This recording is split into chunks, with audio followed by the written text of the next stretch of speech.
ಸುಮ್ಮನೆ ಲೆಕ್ಕಾಚಾರ ಕೊಡ್ತೀನಿ ಕೂಡಿಡ್ಲಿಕ್ಕೆ ಹೆಂಗ ಅನುಕೂಲ ಅಂತ. ಎಲೆಕ್ಷನ್ ನಡೆಯುವಾಗ ನನ್ನ ಊರಿನ ಹತ್ರ ಒಬ್ಬ ಕ್ಯಾಂಡಿಡೇಟು ಅವ್ರು ಚಿತ್ರದುರ್ಗದ ಭಾಗದಲ್ಲಿ ಎಲೆಕ್ಷನ್ ನಿಂತಿದ್ರು. ಆ ಎಲೆಕ್ಷನ್ ನಿಂತಿದ್ರು ಅವರು ಅನ್ನೋ ಕಾರಣಕ್ಕೋಸ್ಕರ ಅವರ ಮನೆ ಮೇಲೆ ಒಂದು IT ರೈಡ್ ಆಯ್ತು. IT ಆಫೀಸರ್ಸ್ ಒಳಗೋದ್ರು, ಏನೂ ಸಿಗಲಿಲ್ಲ. ಹೊರಗೆ ಬಂದ್ರು. ಹೊರಗೆ ಬರಬೇಕಾದ್ರೆ ಒಬ್ಬ ಆಫೀಸರ್ಗೆ ಅನುಮಾನ ಬಂದು ಹೊರಗಡೆ ಇರುವಂತ ನೀರಿನ ಟ್ಯಾಂಕ್ ನೋಡಿದ. ಏನಿದೆ ಎಂದ. ಇನ್ನೇನಿರುತ್ತೆ, ನೀರಿರಬೇಕು. ಯಾಕೋ ಡೌಟ್ ಬಂತು ಅವನಿಗೆ. ಆ ನೀರಿನ ಟ್ಯಾಂಕ್ ಅನ್ನ ಮುಚ್ಚಳ ತೆಗೆದು ನೋಡಿದ್ರೆ ಗಂಗೆ ತುಂಬಿರ್ಬೇಕಿತ್ತು, ಲಕ್ಷ್ಮಿ ತುಳುಕಾಡ್ತಾ ಇದ್ಲು.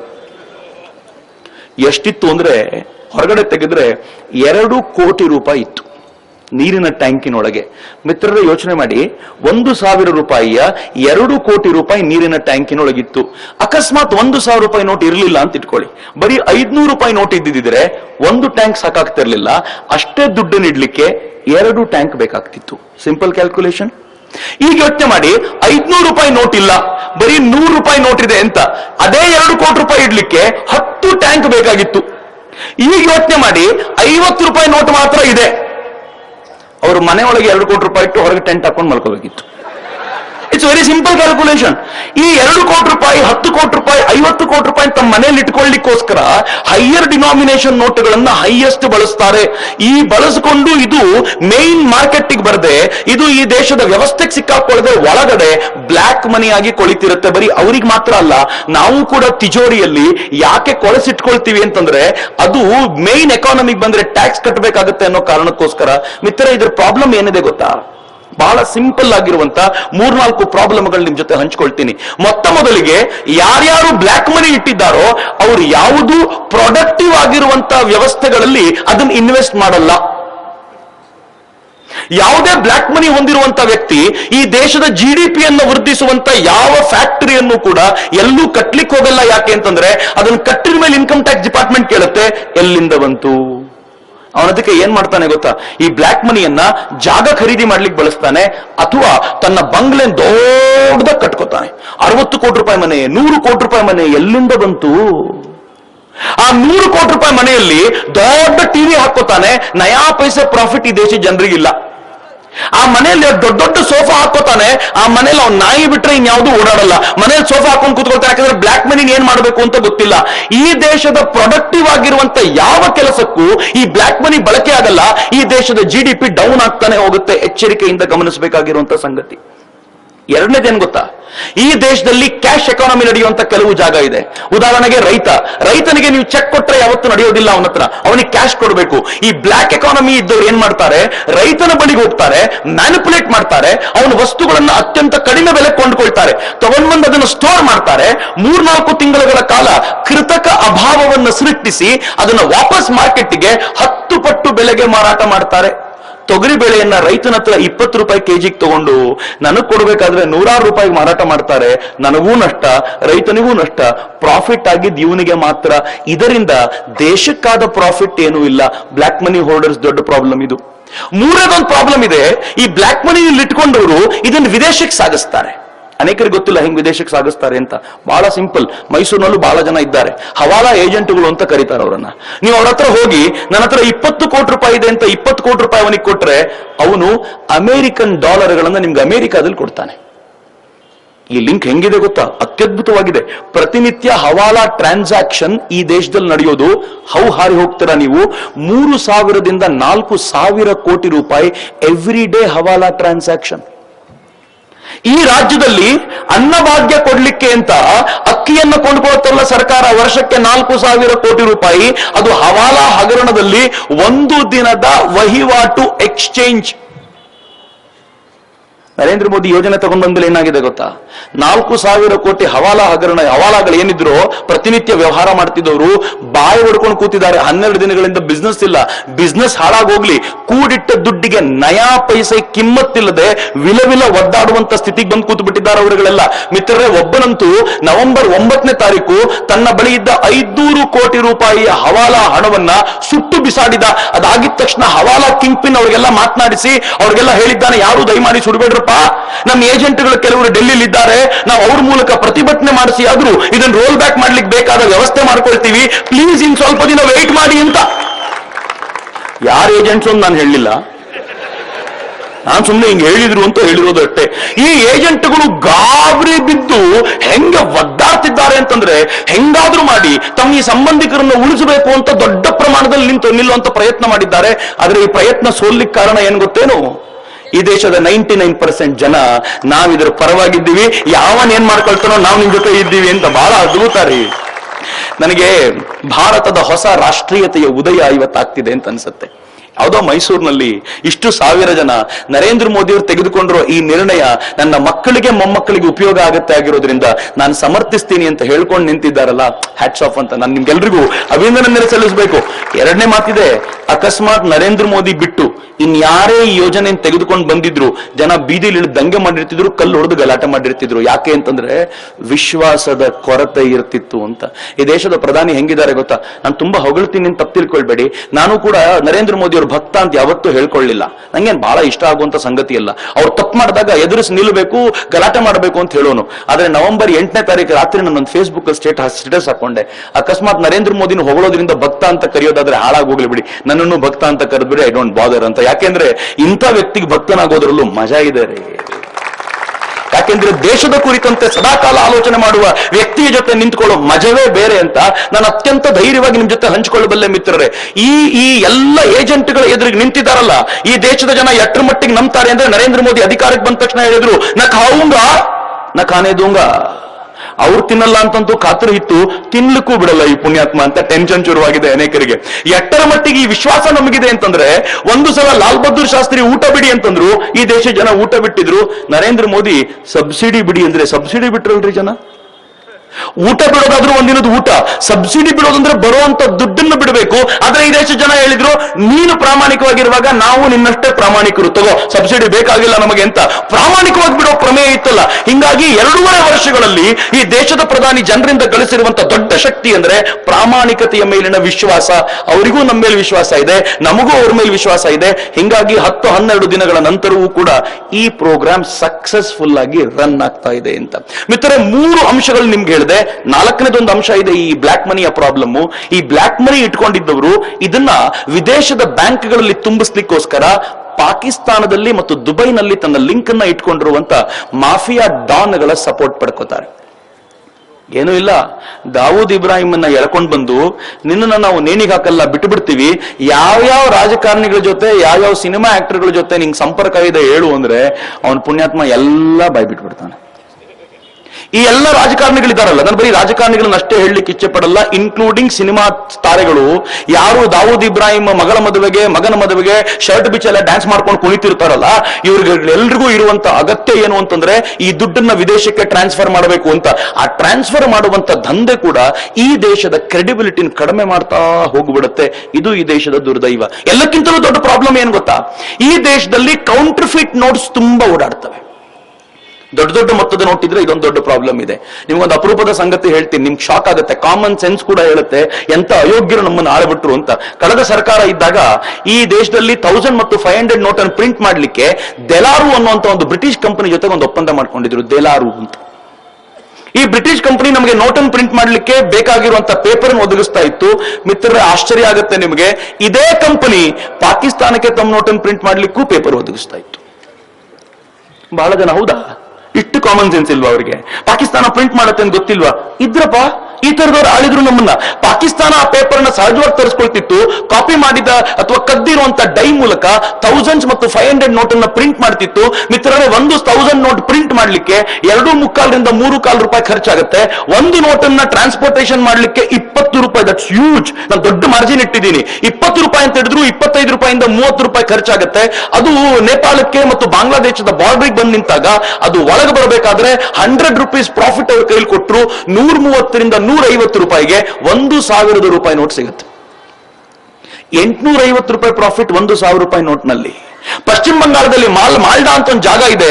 ಆ ಜಾಗದಲ್ಲಿ ಹೇಗಿದೆ ಗೊತ್ತೇನು? ಒಂದು ರ್ಯಾಕೆಟ್ ಎಕ್ಸ್ಪೋಸ್ ಆಗಿದೆ ಈ ಸಲ. ಈ ಘಟನೆ ಆದ್ಮೇಲೆ ಮಾಲ್ಡಾದಲ್ಲಿ ಜನ ಮನೆಯಿಂದ ಹೊರಗಡೆನೆ ಬರ್ತಿಲ್ಲ, ಸತ್ತೋದವ್ರ ಮನೆ ತರ, ಸೂತಕದ ಮನೆ ತರ ಆಗಿದೆ. ಯಾಕೆ ಅಂದ್ರೆ ಅದಾಗಲೇ ಪಾಕಿಸ್ತಾನ 3-4 ಲಕ್ಷ ಕೋಟಿ ರೂಪಾಯಿ, ಇದು ಇದು ಇದು ಎಕ್ಸಾಜುರೇಷನ್ ಅಂತ ನಿಮ್ಗೆ ಅನ್ನಿಸಬಹುದು, ಆದ್ರೆ ಹೇಳ್ತಾ NSA ಇಂದ ಬಂದಿರುವಂತ ರಿಪೋರ್ಟ್ಸ್ಗಳು ಗಾಬರಿ ಹುಟ್ಟಿಸ್ತಾ ಇವೆ. 3-4 ಲಕ್ಷ ಕೋಟಿ ರೂಪಾಯಿ ಹಣವನ್ನ ಪ್ರಿಂಟ್ ಮಾಡಿ ಬಾಂಗ್ಲಾದೇಶದ ಮೂಲಕ ಪಂಪಿಂಗ್ ಮಾಡೋ ಪ್ರಯತ್ನ ಮಾಡಿದ್ರು. ಯಾಕೆ ಅಂದ್ರೆ ಉತ್ತರ ಪ್ರದೇಶ ಎಲೆಕ್ಷನ್ ಹತ್ತಿರದಲ್ಲಿತ್ತು ಅಂತ. ಮಾಲ್ಡಾದಕ್ಕೆ ಹೆಂಗಿದೆ ಗೊತ್ತಾ, 100 ಮೀಟರ್ ದೂರದವರೆಗೂ ಒಬ್ಬ ಬ್ಯಾಗ್ ತಗೊಂಡ್ ಬರ್ತಾನೆ, ಒಂದು ಗೋಣಿ ಚೀಲ ತಗೊಂಡ್ ಬರ್ತಾನೆ ಬಾಂಗ್ಲಾದಿಂದ, 100 ಮೀಟರ್. ಅಲ್ಲಿಂದ ಮತ್ತೊಬ್ಬ ಬಂದು ಅದನ್ನು ಕಲೆಕ್ಟ್ ಮಾಡ್ಕೊಂಡು ಹೋಗ್ತಾನೆ, ಅವನು 100 ಮೀಟರ್. ಹೀಗೆ 100 ಮೀಟರ್ಗೆ ಒಬ್ಬ ದಾಟಿಸ್ಕೊಂಡು 150-200 ಜನ ಸೇರಿ ಅದನ್ನು ಹಳ್ಳಿಯಲ್ಲಿ, ಅದನ್ನು ಊರಿನಲ್ಲಿ ಸ್ಪ್ರೆಡ್ ಮಾಡ್ತಾರೆ. ಒಬ್ಬನನ್ನು ಏನಾದ್ರೂ ಬಂಧಿಸಿದ್ರೆ ಅವನು ಹೇಳಲಿಕ್ಕೆ ಸಾಧ್ಯ ಆಗೋದು ಒಬ್ಬನ ಹೆಸರು ಮಾತ್ರ. ಇದು ಎಲ್ಲಿಗೆ ಹೋಗುತ್ತೆ, ಯಾರಿಗೆ ಹೋಗುತ್ತೆ ಅಂತ ಪೂರ್ಣವಾಗಿ ಯಾರಿಗೂ ಗೊತ್ತಿಲ್ಲದಂತ ಅತ್ಯಂತ ಸಕ್ಷಮವಾದ ವ್ಯವಸ್ಥೆಯನ್ನು ರೂಪಿಸಿಕೊಂಡಿದ್ದಾರೆ. ನರೇಂದ್ರ ಮೋದಿಯ ಒಂದು ಬಾಣ ಇಷ್ಟೂ ಜನರಿಗೆ ಹೊಟ್ಟೆಗೆ ತಣ್ಣೀರು ಬಟ್ಟೆ ಹಾಕ್ತು ಅಂತ, ಈ ದೇಶ ಸ್ಟ್ರಾಂಗ್ ಆಯ್ತು ಅಂತ ಮಿತ್ರರೇ, ಅದಕ್ಕೋಸ್ಕರ ಖುಷಿ ಪಟ್ಕೊಳ್ತಾ ಇರೋದು. ನರೇಂದ್ರ ಮೋದಿಯ ಒಂದು ಬಾಣ ಹೆಂಗಿತ್ತು ಅಂತಂದ್ರೆ, ಈ ದೇಶದ ರಾಜಕಾರಣಿಗಳು ಅಧಿಕಾರಿಗಳು ಗಾಬರಿ ಪಟ್ಟರು ಬಿಡಿ. ಪಾಕಿಸ್ತಾನ 3 ದಿನಗಳ ಕಾಲ ಏನ್ ಮಾಡಬೇಕು ಅಂತ ಗೊತ್ತಾಗದೆ ಅವರು ಬಾರ್ಡರ್ ಅಲ್ಲಿ ಸೀಸ್ ಫೈರ್ ವೈಲೇಷನ್ ನಿಂತೋಗಿತ್ತು 3 ದಿನ. ಎಷ್ಟು ಮಟ್ಟಿಗೆ ಒದ್ದಾಡ್ತಿದ್ರು ಪಾಕಿಸ್ತಾನದವರು ಅಂತಂದ್ರೆ, ಈ ಗಾಬರಿ ಆಗಿದ್ದಾರೆ. ಯಾರೋ ನನಗೆ ಮೆಸೇಜ್ ಕಳಿಸಿದ್ದಾರೆ, ತಮಾಷೆಗೆ ಹೇಳಿರೋದವರು. ಅವ್ರು ಹೇಳಿದ್ದಾರೆ ಪಾಕಿಸ್ತಾನ ಕೂಡ ತನ್ನ ದೇಶದ ಕರೆನ್ಸಿಯನ್ನ ಬ್ಯಾನ್ ಮಾಡ್ತಾ ಇದೆ ಅಂತ. ಆ ಕೇಳಿದ್ರೆ ಮುಂದೇನ್ ಮಾಡುತ್ತೆ, ಪ್ರಿಂಟ್ ಮಾಡಿರೋ ಇಂಡಿಯನ್ ನೋಟ್ಸ್ ಇದೆಯಲ್ಲ ಅದನ್ನೇ ಕರೆನ್ಸಿ ಅಂತ ಹಂಚೋಕ್ ಶುರು ಮಾಡುತ್ತೆ ಅಲ್ಲಿ ಅಂತ, ಬೇರೆ ದಾರಿ ಇಲ್ಲ ಅಂತ. ಅಷ್ಟು ದೊಡ್ಡ ಮಟ್ಟದ ಪ್ರಿಂಟೆಡ್ ನೋಟ್ ಪಾಕಿಸ್ತಾನದಲ್ಲಿ ಕೊಳಿತಾ ಇದೆ ಅಂತ. ಪಾಕಿಸ್ತಾನಕ್ಕೆ ನಾನು ತಮಾಷೆ ಮಾಡಿ ಹೇಳ್ತೀನಿ, ನರೇಂದ್ರ ಮೋದಿ ಸರ್ಜಿಕಲ್ ಸ್ಟ್ರೈಕ್ ಮಾಡಿದ್ದು ಭಾರತದ ಒಳಗಿರೋರಿಗೆಲ್ಲ, ಪಾಕಿಸ್ತಾನದ ಪ್ರಿಂಟಿಂಗ್ ಪ್ರೆಸ್ ಮೇಲೆ ಸರ್ಜಿಕಲ್ ಸ್ಟ್ರೈಕ್ ಆಗಿರೋದು. ಇವರು ಪಾಕಿಸ್ತಾನದ ಮೇಲಿನ ಸರ್ಜಿಕಲ್ ಸ್ಟ್ರೈಕ್ ಕಂಟಿನ್ಯೂ ಆಗ್ತಾ ಇದೆ. ಒದ್ದಾಡ್ತಾ ಇರೋದು ಪಾಕಿಸ್ತಾನ, ಮತ್ತು ಪಾಕಿಸ್ತಾನವನ್ನ ಸ್ವರ್ಗ ಅಂತ ಕೇಳಿದ ನಿಮ್ದೇ ಜನ, ಇನ್ಯಾರೂ ಬೇರೆ ಇಲ್ಲ. ಇನ್ನೆಲ್ಲರೂ ಬಹಳ ಖುಷಿಯಾಗಿದ್ದಾರೆ. ಎಷ್ಟರ ಮಟ್ಟಿಗೆ ಇವರು ಒದ್ದಾಡ್ತಿದ್ದಾರೆ ಅಂತಂದ್ರೆ, ಇವರು ತರಕಾರಿ ಮಂಡಿಗೆ ಬಂದು ಕೇಳ್ಕೊಳ್ತಾರೆ, ಪ್ರಾಬ್ಲಮ್ ಆಗಿದೆ ಅಲ್ಲ. ಜನ ಹೇಳ್ತಾರೆ ಹೋಗವ ನಮ್ಗೇನ್ ಪ್ರಾಬ್ಲಮ್ ಇಲ್ಲ, ಆರಾಮಾಗಿದೆ ಹೋಗ್ತಾ ಅಂತ ಹೇಳೋಕ್ ಶುರು ಮಾಡಿದ್ದಾರೆ. ಎಷ್ಟರ ಮಟ್ಟಿಗೆ ಈ ದೇಶದ ಜನ ಈ ಜನರನ್ನ ಬಡಕಾಯಿಸೋ ಪ್ರಮೇಯದಲ್ಲಿದ್ದಾರೆ ಅಂತಂದ್ರೆ, ರಾಜ್ದೀಪ್ ಸರ್ದೇಸಾಯಿ ಮೊನ್ನೆ ಒಂದು ಬ್ಯಾಂಕಿನ ಹೊರಗೋಗಿ ಜನರನ್ನು ಕೇಳ್ತಾನೆ, ನೀವು ನಿಂತ್ಕೊಂಡು ಪ್ರಾಬ್ಲಮ್ ಆಗಿಲ್ವಾ? ನಿಂತ್ಕೊಂಡು ಪ್ರಾಬ್ಲಮ್ ಆಗಿದೆ, ಆದ್ರೆ ದುಡ್ಡು ತಗೊಂಡ್ಮೇಲೆ ಖುಷಿಯಾಗಿದೆ. ನಮ್ಗೇನ್ ಬೇಜಾರಿಲ್ಲ, ನೀನು ಹೋಗಪ್ಪ ಸಾಕು ಅಂತ. ಅವನಿಗೆ ಜನ ಎಲ್ಲ ಸಪೋರ್ಟ್ ಮಾಡ್ತಿದ್ದಾರೆ ಅಂತ ಗೊತ್ತಾದಾಗ ಬ್ಯಾಂಕಿನೊಳಗೆ ಹೋಗಿ ಮ್ಯಾನೇಜರ್ನ ಕೇಳ್ದ, ಸರ್ ತುಂಬಾ ಕಷ್ಟ ಆಗ್ತಿದೆಯಲ್ವಾ? ಹೌದು ಸರ್, ಬೆಳಗ್ಗೆ 8 ಗಂಟೆಗೆ ಬರ್ತೀವಿ, ರಾತ್ರಿ 10 ಗಂಟೆಗೆ ಹೋಗ್ತೀವಿ, 14 ಅವರ್ಸ್ ಡ್ಯೂಟಿ ಮಾಡ್ತೀವಿ ನಾವು, ಕಷ್ಟ ಅಂತ ಅನಿಸ್ತಿತ್ತು, ಆದ್ರೆ ದೇಶದ ಸೇವೆ ಮಾಡುವಂತ ಅವಕಾಶ ಸಿಕ್ಕಿದೆ ಅಂತ ಖುಷಿ ಆಗ್ತಿದೆ ಅಂತ ಮ್ಯಾನೇಜರ್ ಹೇಳೋದು. ಈ ಮನುಷ್ಯನಿಗೆ ಅಲ್ಲಿಗೆ ತೃಪ್ತಿ ಆಗಲಿಲ್ಲ. ಈ ಮನುಷ್ಯ ಹೋಗಿ ಕ್ಯಾಶಿಯರ್ನ ಕೇಳ್ತಾನೆ, ಕ್ಯಾಶಿಯರ್ನ, ನಿಮ್ ಕಷ್ಟ ಆಗ್ಲಿಲ್ವಾ, ಇಷ್ಟು ದುಡ್ಡು ನೆನೆಸ್ಕೊಡ್ಬೇಕು, ಕಷ್ಟ ಅಲ್ವಾ ಇದು ಅಂತ. ಅವಳು ಹೇಳ್ತಾಳೆ, ಏನ್ ಕಷ್ಟ ಬಿಡಿ ಸರ್, ದೇಶದ ಜನರ ಸೇವೆ ಮಾಡುವಂತ ಅವಕಾಶವನ್ನ ಪ್ರಧಾನಮಂತ್ರಿ ಒದಗಿಸಿಕೊಟ್ಟಿದ್ದಾರೆ, ನಿಯತ್ತಾಗಿ ಮಾಡ್ತೀನಿ ಅದನ್ನ ಅಂತ.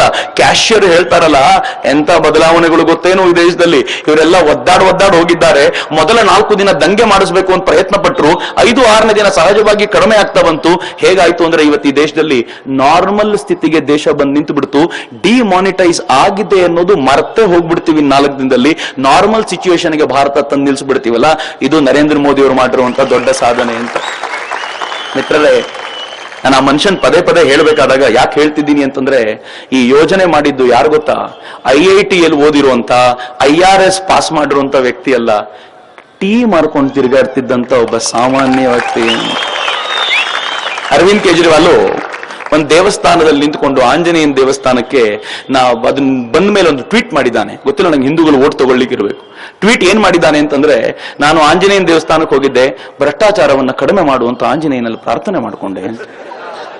ಪಾಪ ಪ್ರಾರ್ಥನೆ ಮಾಡ್ಕೊಂಡಿದ್ದ ಅವನು ಆಂಜನೇಯ ಬುದ್ಧಿ ಕೊಟ್ಟಿದ್ದು ನರೇಂದ್ರ ಮೋದಿಗೆ. ಆಂಜನೇಯನೂ ಮೋಸ ಮಾಡ್ದ ಅರವಿಂದ್ ಕೇಜ್ರಿವಾಲ್ಗೆ ಅಂತ ನಂಗೆ ಯಾವಾಗ್ಲೂ ನಗು ಬರ್ತಿರುತ್ತೆ. ಆದ್ರೆ ನರೇಂದ್ರ ಮೋದಿ ಎಂತ ಬುದ್ಧಿವಂತರು ಅಂದ್ರೆ, ಅನೇಕರು ಹೇಳ್ತಾರೆ it's an operational failure. Operational failure ಆಗೋಯ್ತು ಈ ಯೋಜನೆ ಅಂತ. ಆದ್ರೆ ಗೊತ್ತಿರ್ಲಿ ಮಿತ್ರರೇ, ಇದಕ್ಕಿಂತ ಬೆಸ್ಟ್ ಆಪರೇಷನ್ ಜಗತ್ನಲ್ಲಿ ಮತ್ತೊಂದು ಆಗ್ಲಿಕ್ಕೆ ಸಾಧ್ಯ ಇಲ್ಲ. ಅಷ್ಟು ಸುಂದರವಾಗಿ ಹ್ಯಾಂಡಲ್ ಮಾಡಿದ್ರೆ. ಪ್ರೂವ್ ದಿಸ್ ಹೇಗೆ ಅಂತ. ನರೇಂದ್ರ ಮೋದಿ ಅಧಿಕಾರಕ್ಕೆ ಬಂದ ತಕ್ಷಣ ನರೇಂದ್ರ ಮೋದಿ ಅವರು ಅರ್ಥಕ್ರಾಂತಿ ಪ್ರಸ್ತಾವವನ್ನ ಚೆನ್ನಾಗಿ ತಿಳ್ಕೊಂಡವರು, ಯಾವುದಕ್ಕೂ ಅನುಮಾನ ಪಡಬೇಡಿ. ನರೇಂದ್ರ ಮೋದಿ ಅವರನ್ನು ಭೇಟಿ ಮಾಡ್ಲಿಕ್ಕೆ ಅರ್ಥಕ್ರಾಂತಿ ಪ್ರಸ್ತಾವದ ಅನಿಲ್ ಬೋಕಿಲ್ರು ಹೋಗಿದ್ದಾಗ, ಅವರಾಗಿನ್ನು CM ಆಗಿದ್ರು, ಗುಜರಾತಿನ CM. ಇನ್ನು ಪ್ರಧಾನಮಂತ್ರಿ ಆಗಬಹುದು ಅನ್ನೋ ಮೂಡಿತ್ತು ಅಷ್ಟೇ, ಇನ್ನು ಯಾವುದಕ್ಕೂ ಸಿದ್ಧತೆಗಳಿರಲಿಲ್ಲ. 8 ನಿಮಿಷದ ಟೈಮ್ ಕೊಟ್ಟಿದ್ರು. ಇವರು ಅದಕ್ಕಿಂತ ಮುಂಚೆ ಹೋಗಿ ಅವರ ಅಧಿಕಾರಿಗಳು, ಎಕನಾಮಿಸ್ಟ್ಗಳಿಗೆಲ್ಲ ಎಕ್ಸ್ಪ್ಲೈನ್ ಮಾಡಿ, ಎಕನಾಮಿಸ್ಟ್ಗಳನ್ನು ಕೇಳಿದ್ರಂತೆ, ಸರ್ ಇದು ಆಗ್ಬೋದಾ? ಅಧಿಕಾರಿಗಳು ಹೇಳಿದ್ರು, ಇಟ್ಸ್ ಅನ್ ಇಟೋಪಿಯನ್ ಮಾಡೆಲ್, ಸಾಧ್ಯನೇ ಇಲ್ಲ, ಅದು ತಲೆಗೆಲ್ಲ ಕೆಟ್ಟಿದ್ಯಾ ನಿಮ್ಗೆ, ಆಗಲ್ಲ ಇದು ಅಂತ ಚೆನ್ನಾಗಿ ಗಲಾಟೆ ಮಾಡ್ಕೊಂಡ್ರು. ಅನಿಲ್ ಬೋಕಿಲ್ ಅನ್ಕೊಂಡ್ರು ಮೋಸ್ಟ್ಲಿ ಮೋದಿನೂ ಇದೇ ಹೇಳ್ತಾರೆ ಅಂತ. ಮೋದಿ 8 ನಿಮಿಷ ಟೈಮ್ ಕೊಟ್ಟಿದ್ರು. 8 ನಿಮಿಷ 20 ನಿಮಿಷ ಆಯ್ತು, 30 ನಿಮಿಷ ಆಯ್ತು, 1 ಗಂಟೆ ಆಯ್ತು, 1/4 ಗಂಟೆ ಆಯ್ತು, 1.5 ಗಂಟೆ ಆಯ್ತು, 2 ಗಂಟೆ ಕ್ವೆಶ್ಚನ್ ಆನ್ಸರ್ ಸೆಷನ್ ಜೋರಾಗಿ ನಡೀತು. ಮೋದಿ ಪ್ರಶ್ನೆ ಕೇಳಿದ್ರು, ಇವ್ರು ಉತ್ತರ ಕೊಟ್ಟರು, ಹೆಂಗಾಗುತ್ತೆ ಅಂತ. ಮೋದಿ ಎಲ್ಲ ಮುಗಿದ್ಮೇಲೆ ಅಧಿಕಾರಿಗಳ ಹತ್ರ ತಿರುಗಿ, it's a very good idea ಅಲ್ಲ, ತುಂಬಾ ಚೆನ್ನಾಗಿದೆಯಲ್ಲ ಅಂದ್ರೆ, ಅಧಿಕಾರಿ ಕರೆಕ್ಟ್ ಸರ್, ತುಂಬಾ ಚೆನ್ನಾಗಿದೆ ಸರ್ ಯೋಜನೆ, ಇದು ಜಾರಿಗೆ ತರಬಹುದು ಸರ್, ಪೊಲಿಟಿಕಲ್ ವಿಲ್ ಬೇಕು ಸರ್, ಹಿಂಗೆಲ್ಲ ಹೇಳಲಿಕ್ಕೆ ಶುರು ಮಾಡಿದ್ರಂತೆ. ಅವ್ರು ಹೇಳ್ತಾರೆ ಅಧಿಕಾರಿಗಳು ಹಿಂಗೆ, ರಾಜಕಾರಣಿ ಹೂ ಅಂದ್ರೆ ಜೈ ಅಂತಾರೆ, ಇಲ್ಲ ಅಂದ್ರೆ ಸೈಲೆಂಟ್ ಆಗಿ ಇದ್ದು ಬಿಡ್ತಾರೆ ಸೈಡ್ಗೆ ಅಂತ. ನರೇಂದ್ರ ಮೋದಿ ಎಷ್ಟು ಚೆನ್ನಾಗಿ ದುಡಿಸ್ಕೊಂಡ್ರು ಅಂದ್ರೆ ಮಿತ್ರರೇ, ನೀವು ನಂಬಲ್ಲ ಆ ಮನುಷ್ಯನ ಹೆಜ್ಜೆಗಳು. 2014ರಲ್ಲಿ ನರೇಂದ್ರ ಮೋದಿ ಅಧಿಕಾರಕ್ಕೆ ಬಂದ ಕೆಲವೇ ತಿಂಗಳಲ್ಲಿ ಅನೌನ್ಸ್ ಮಾಡಿದ ಮೊದಲನೇ ಯೋಜನೆ ಜನ್ ಧನ್ ಯೋಜನೆ. ಜನ್ಧನ್ ಯೋಜನೆ ಏನ್ ಗೊತ್ತಾ? ಈ ದೇಶದ 85% ಜನ ಬ್ಯಾಂಕಿಗೆ ಬರ್ಲಿಲ್ಲ, ಅವ್ರನ್ನ ಕರ್ಕೊಂಡು ಬರದೇ ಹೋದ್ರೆ 2 ವರ್ಷಗಳ ನಂತರ ತೆಗೆದುಕೊಂಡು ಬರ್ಲಿಕ್ಕಿರುವಂತ ಡಿಮಾನಿಟೈಸೇಷನ್ ಯೋಜನೆ ಫೇಲ್ಯೂರ್ ಆಗತ್ತೆ ಅಂತ ಗೊತ್ತಿದ್ರಿಂದ 2.5 ವರ್ಷಗಳ ಹಿಂದೆ ಈ ಪುಣ್ಯಾತ್ಮ ಪ್ಲಾನ್ ಮಾಡಿ ಮೊದಲು ಎಲ್ಲರೂ ಒಳಗೆ ಬನ್ನಿ ಬ್ಯಾಂಕಿಗೆ ಅಂತ. ಆದ್ರೆ ಅವ್ರಿಗೆ ಗೊತ್ತಿತ್ತು ಬ್ಯಾಂಕಲ್ಲಿ ಅಕೌಂಟ್ ಮಾಡಿ ಇದೇ ಜನ ಕೇಳ್ತಾರೆ ಯಾಕೆ ಮಾಡ್ಬೇಕು, ಮಾಡಲ್ಲ ಅಂತ.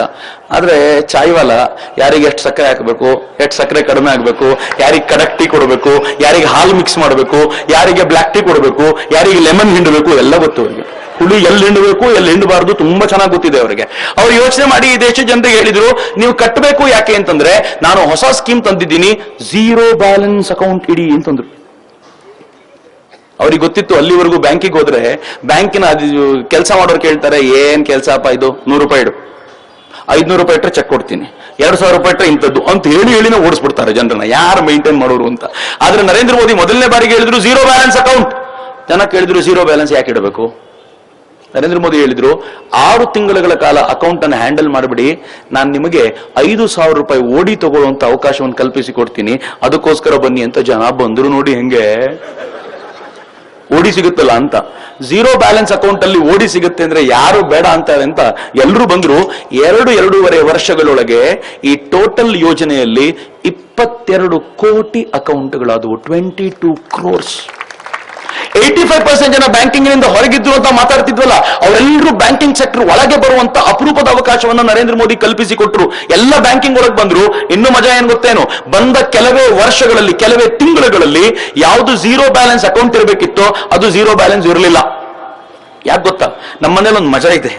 ನೀವೇನಾದ್ರೂ ಖಾಲಿ ಗಡಿಗೆ ತಗೊಂಡ್ಬಂದು ಅಥವಾ ಖಾಲಿ ಹುಂಡಿ ತಗೊಂಡ್ಬಂದು ಅಮ್ಮಂಗೆ ತೋರಿಸಿ, ಅಮ್ಮ ಒಂದು ಹುಂಡಿ ತಗೊಳ್ತೀನಿ, ನಾಳೆಯಿಂದ ಇದ್ರಲ್ಲಿ ದುಡ್ಡು ಹಾಕ್ತೀನಮ್ಮ ಅಂದ್ರೆ ಅಮ್ಮ ಹೇಳ್ತಾರೆ ಖಾಲಿ ಇಡ್ಬೇಡ, ಮೊದಲನೇ 10 ರೂಪಾಯಿ ನಾನೇ ಹಾಕ್ತೀನಿ ಅಂತ. ಖಾಲಿ ಇಟ್ಟು ಗೊತ್ತಿಲ್ಲ ನಮ್ಮೂರಿಗೆ ಅಂತ. ಇದು ನರೇಂದ್ರ ಮೋದಿ ಅವ್ರಿಗೆ ಚೆನ್ನಾಗಿ ಗೊತ್ತು. 0 ಬ್ಯಾಲೆನ್ಸ್ ಅಕೌಂಟ್ ಅಂತ ಕರೆಸಿದ್ರೆ ಅವ್ನು 0 ಬ್ಯಾಲೆನ್ಸ್ ಇಡ್ಲಿಕ್ಕೆ ಮನಸ್ಸು ಬರಲ್ಲ ಅಂತ ಅವನೇ ಇಟ್ಬಿಟ್ಟು ಹೋಗ್ತಾನೆ, ನನ್ಗೆ ಗೊತ್ತು ಅವರಿಗೆ. ಎಷ್ಟಿಟ್ಟ ಅಂತಂದ್ರೆ 4,000 ಕೋಟಿ ರೂಪಾಯಿ ಆರಂಭದಲ್ಲೇ ಇನ್ವೆಸ್ಟ್ ಆಗೋಯ್ತು ಜನ್ಧನ್ ಅಕೌಂಟ್ ನಲ್ಲಿ.